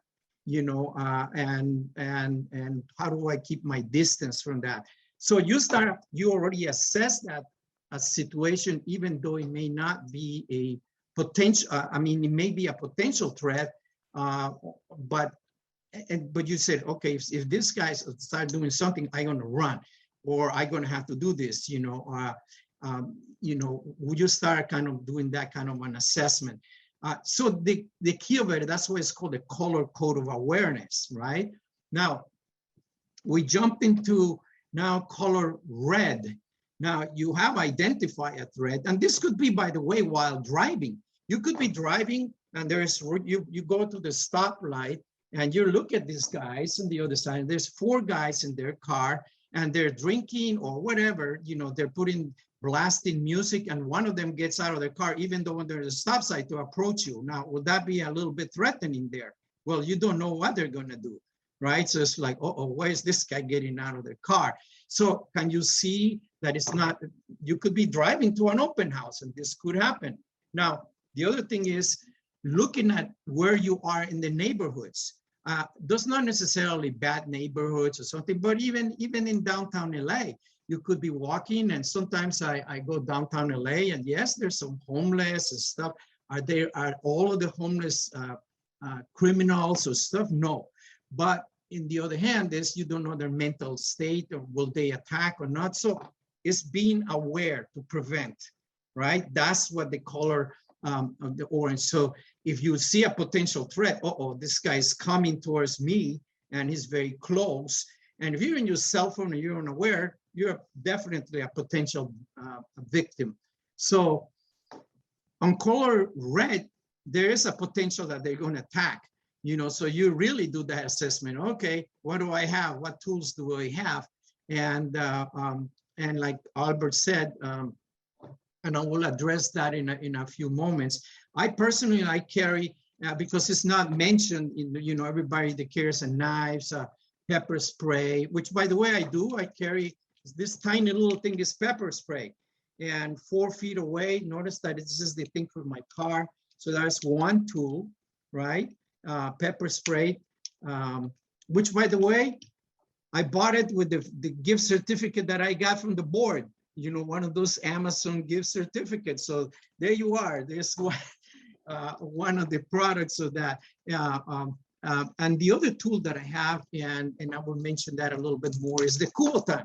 Now, it's not even mentioned as a weapon, but this one for Ed Davis, when he was the police chief, hired Mr. Kubota, because this was initially for the police officers to do mainly arrest, not striking and all of these moves that are done now. It's very inconspicuous. You can see that nobody even thinks of it as a weapon. And Albert mentioned a really good point there. He said, most weapons, including this pepper spray, somebody grabs this out of you, they can use it against you, whether it's a gun, knife, anything that they know. Even those Kubotans, you have to be careful. This is the original Kubotan. Some of them are pointed. Anything that is pointed, somebody will identify it as a weapon. This is not, okay? But in reality, it is a weapon. A lot of police officers will recognize this as a weapon, and they will say, what's that? But the good thing is also a keychain. Notice that on the keychain here, I don't have any little bears or anything. This is actually for striking. This is another subject, but those are some of the tools that could help prevent an attack. By the way, you could be sitting on your car, and that's why I have one. This is for my car keys, and I have the pepper spray. You can either prep if somebody attacks you coming from your car like that, guys that they're trying to attack you, can pepper spray and then take off, or you can use the Kubotan even when these keys are in the drive, and then I have the Kubotan here. I can strike this way and then take off. You see, even and just take off. Do you need a lot of martial arts experience, 40 years of experience to learn the Kubotan? No, reality is about 2 hours, and you can practice, 5 minutes, even on your open houses. There's nobody there, you're getting bored. You can practice your Kubotan techniques. That's how easy. And I'm not promoting the Kubotan, by the way. I'm just sharing some potential tools that for self-defense. And hopefully you never really get into any of those. That's why this prevention, the color code of awareness is really designed for. The other one, color red is obviously you identified a threat and they're really almost coming after you. At that point, you start saying, oh, this guy is coming after me. I'm gonna have my Kubotan ready, or because I'm in my car, and if he happens to stick his hand and try to put it on my neck, I just gonna strike and then whoop, go. Or if you have your pepper spray, and go. Type this kind of a move. You know, you don't want to really. They're not designed to get in there and to confront and start getting into major fights. Although you can do that with some of these tools. Color black obviously is the confrontation, which you have no choice. Like Albert said, it's a flight or fight response. You know, at that point, just like that lady that happened that the sheriffs put. What happened in Encino, the lady this guy just went and pushed her. Now, that was totally unexpected. What they knew is that this person, and this is what the awareness, this color code comes in. If you know that this person, if you happen to know that this person he's been going around open houses looking for things, kind of suspicious activity, that's an awareness in itself, you know. And so, okay, if I were to be that real estate agent, I'll be on call yellow, you know, and say, oh, I'm going to stay a little bit away from this guy, maybe 4 or 5 feet away, and not to get too close. And especially when he started talking, and you can see that perhaps that could have been prevented because those attacks come in as surprise. And that guy was already a predator. He knew what he was going after. She thought, okay, it's just a regular client. It looks good, and you know, and his appearance is a little older. So, but you saw what happened. Boom, surprise, pushed her right into the ground, right? So, and now at that point, she had to either fight or flight, you know, the situation. So that's color black. So those are the 5 awareness colors. You can actually Google that, and I do have the presentation, which basically goes over what I just did, you know, on those colors. My point is, wherever you go, open house, the parking lots after shopping. Now Christmas is coming, you know, Halloween, they're already advertising, and then Thanksgiving. You know, just be aware of your surroundings, because as you can see, there is a lot of little things that could be they will catch you by surprise. And I'm not saying be in panic mode, because that's not the case. It's just awareness. What's around me? Oh, gee, I see 4 guys here in Alhambra, I believe by the bank, what is it? The Bank of the West there was one guy that was going to use the ATM, and actually he shared it. It was on the next door. He said, I was going to share the ATM, and I saw 4 guys parked right behind me, drinking beer. One of them came out, and he went around and started saying, I looked at it kind of suspicious, and I left. You see, instead of going and using the ATM and put himself in a potential situation, you know, the guys apparently looked like no threat, but he didn't take a chance to become a threat, maybe. You see, that's what it means. So that could happen even using the ATM, open houses, ATM at night, you know. It's a complex, but your gut feeling should, you know, it's just that awareness that it should be a part of it, you know, to prevent, which is the main purpose. So you don't go into the next stages where you eventually may have to use the Kubotan or any of these tools, you know.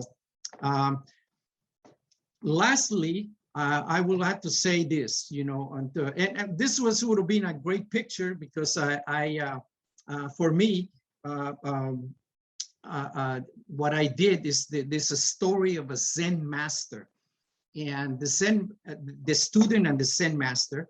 The student asked the Zen master, "Master, all you do is you talk about peace all the time, but all you do is teach me how to fight.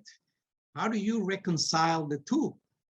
And the Zen master, you know, they're very wisdom type of guys. He says, "I'd rather you be a warrior in a garden than a gardener in a war." You guys get that? I'd rather you be a warrior in a garden than a gardener in a war. That's exactly what we just discussed throughout this whole thing. You become a warrior whether you're in an open house, whether you are in anywhere, and you're aware of your surroundings, you try to prevent this type of situations. And hopefully, I spoke with one of the karate greats that I know. He created a video, the 9 concepts of self-defense, principles of aggressive reaction. I spoke with him and said, I know those because I have practiced it with him. I said, you know what, maybe I teach that at the board because they're very simple. You don't need to be a martial artist. The same thing with the Kubotan. You don't need to be a martial artist. You learn these very basic principles or potential attacks that come on you, somebody choking you or pushing you like that lady. What do?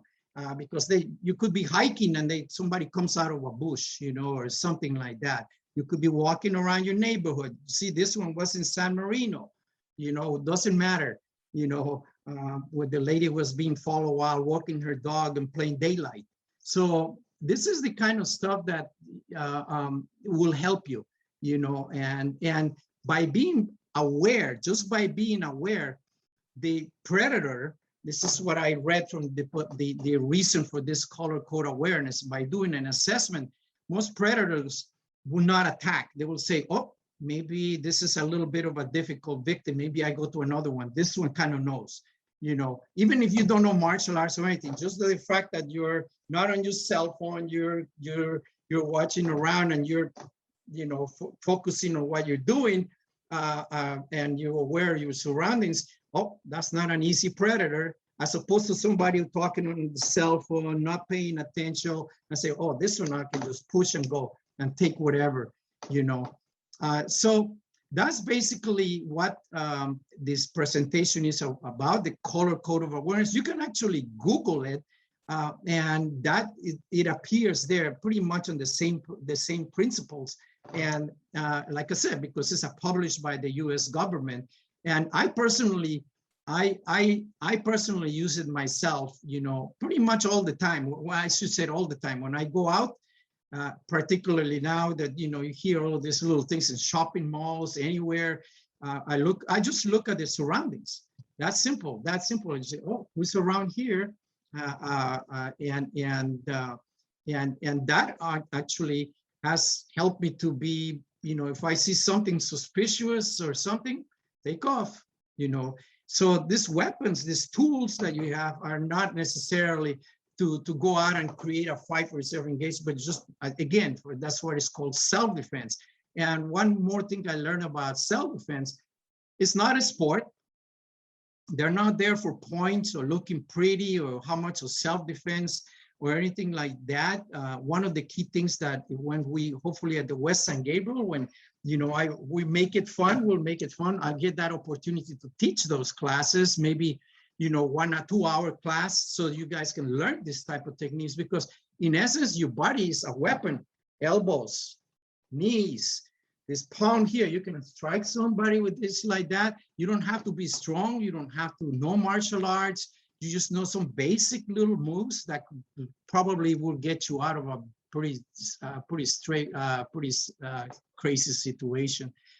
So with that, if anybody has any questions, I really want to thank you all for the opportunity I'm sorry that I couldn't upload my PowerPoint. I would have made it even more fun, you know, and I look forward to, I will put a proposal to Pauline and Albert for next year, obviously, because this has to be, you have to be present to do this, and maybe invite Mr. Ben Otaki for that, you know, for that to help us with this kind of stuff, which is great. It's a great instructor. By the way, he's 80 years old, and if you see him move, I don't think I will mess with him anyway. So, so with that in mind, if anybody has any questions, by all means, I'm here to address them, and I look forward for the stay, by the way, for the prizes, because hey, who knows? I got this from a prize, right? So have fun. That's the name of the game, you know, and be aware, just be aware. So whenever you are,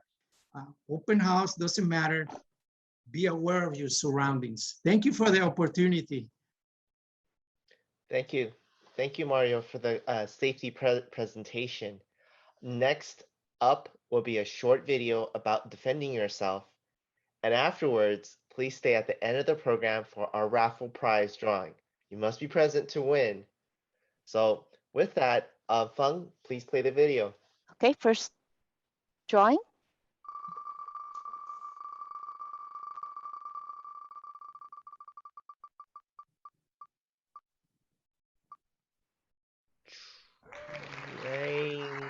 Bergen, are you here? If you're here, please type that you're here. Yes, I saw Tran here. Can you type your email address into the chat box? We have $10 e-gift card from Amazon to send it to you.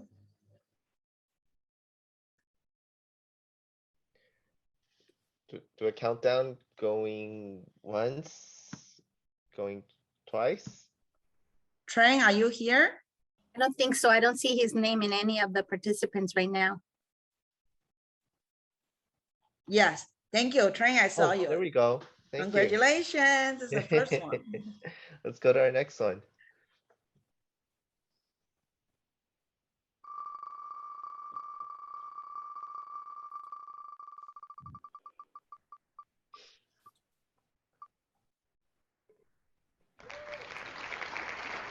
Joseph Riza, please type your email in the chat window. Joseph is not here. All right, then let's go next. Next one.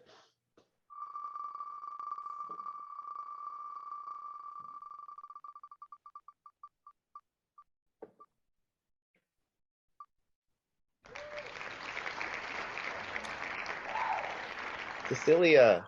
Of course, it's still you're here. Congratulations, lucky lady. Yeah, thank you for putting your email in there. We still have 2 to go, another 2. All right. She was fast. She was fast. You had it ready.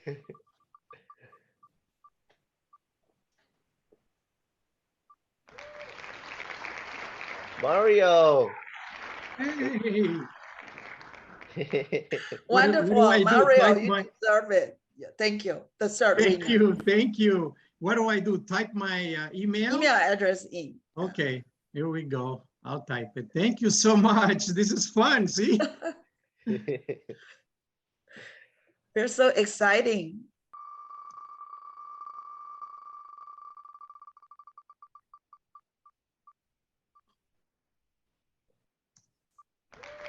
And our final winner will be John Shi. Please type your email. Not here. No? Okay. We still got a chance to win.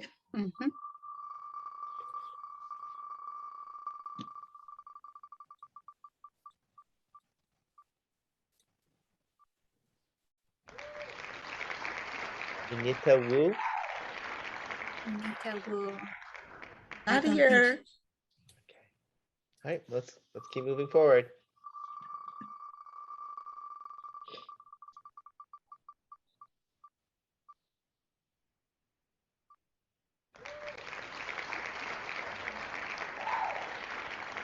Leo Ortega.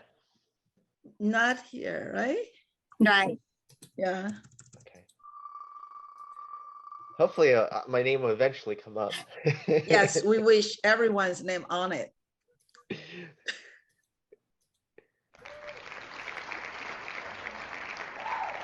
Mary Scott.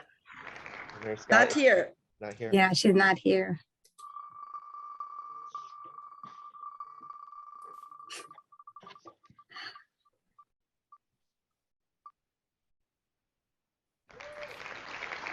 Rita Chu. Rita is not here. Right.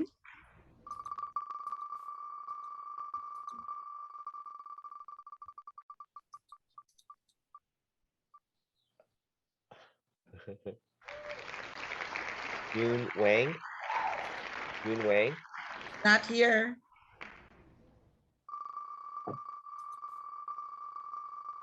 Saw my name pass by. Hopefully I'm watching my name. Oh, Celia Wynn. Celia Wynn, always lucky winner. Congratulations. Can you type your email into the chat box so we can recognize you? Cecilia, are you here? Yeah, I see her name there. Yeah, but we need the person Yes. showed up. Yeah. Cecilia.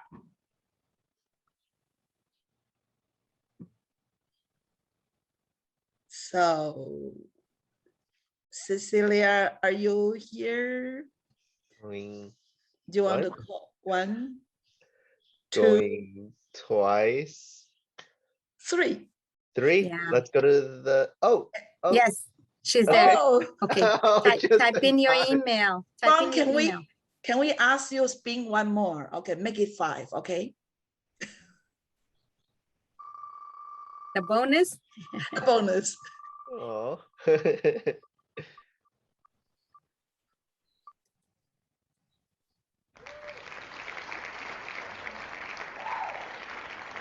Steven Navarro. Not here. See, Pauline's so generous. She wants to do one more. Hope you got it.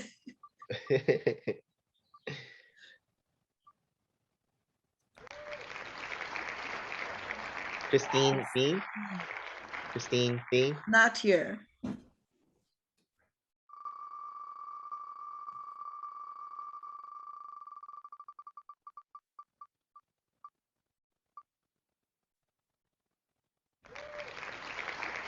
Lin Wu.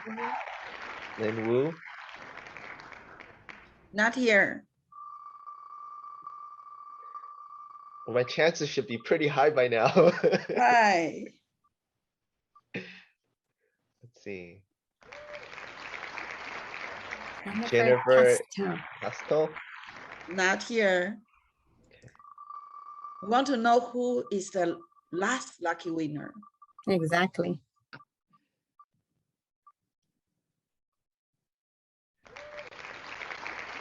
Wico, or he was here, but he left. Next.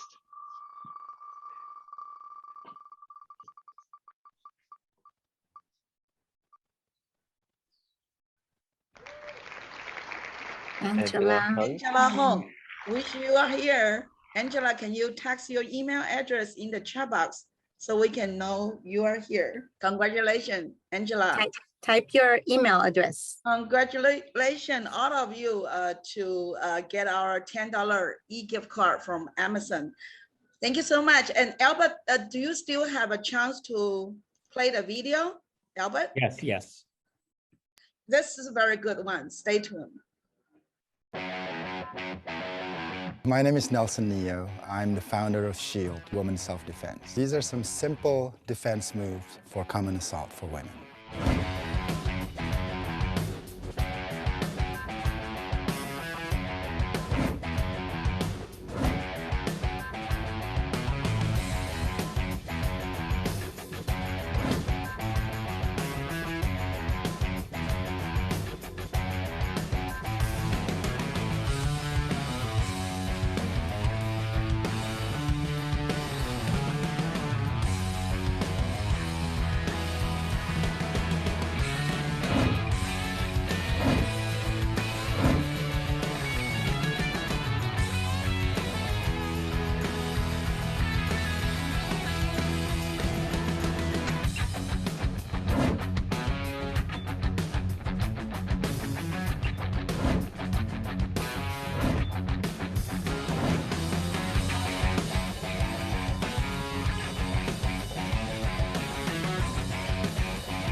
Back off!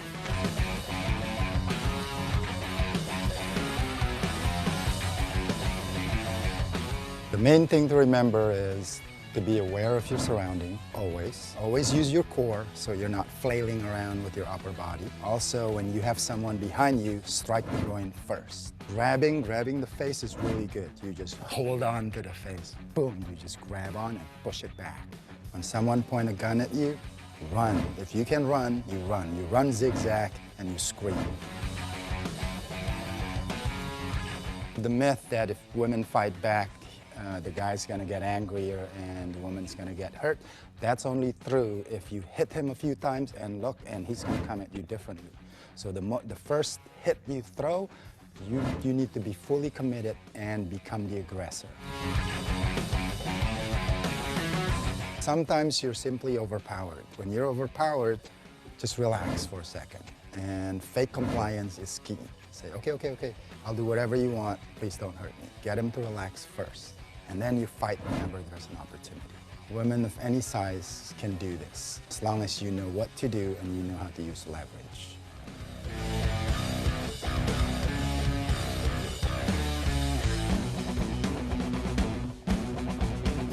Yeah, that was definitely a very informative video.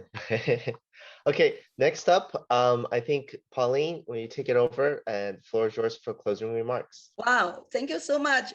You had to agree with me, and you definitely will agree with me. This is a wonderful morning. We learned a lot of information and learned a lot of safety issue, how to be say crime prevention through the environmental design, and you are big part of protect your community and alert fast action to escape from the situation, come home safely to our family every night. And what is a color code of mental awareness? Which color code will make your nerve to get alert? Defend yourself, learn self-defense class, right? Thank you, Jeff, Albert, and all of you. Let's implement together for a personal safety for realtors. You are the best. And again, realtor safety matters. And on behalf of West and Gabriel Valley Realtors, we would like to thank Mr. Lieutenant Anthony Rotella, LA County Sheriff Department, Albert Tran, West and Gabriel Valley Realtors, Mario Manzanilla, Rate 1 Financial, for your great and so important presentation to us during Realtor Safety Month. Thank you all, Mindy, Mel, Sylvia, Bernadette, Jeff, Alex, Jenny, Fong, and all of educational team. Thank you so much, all of you, to stay with for a wonderful morning. This meeting is now adjourned. Stay safe, happy, and healthy. We'll see you soon. Bye-bye.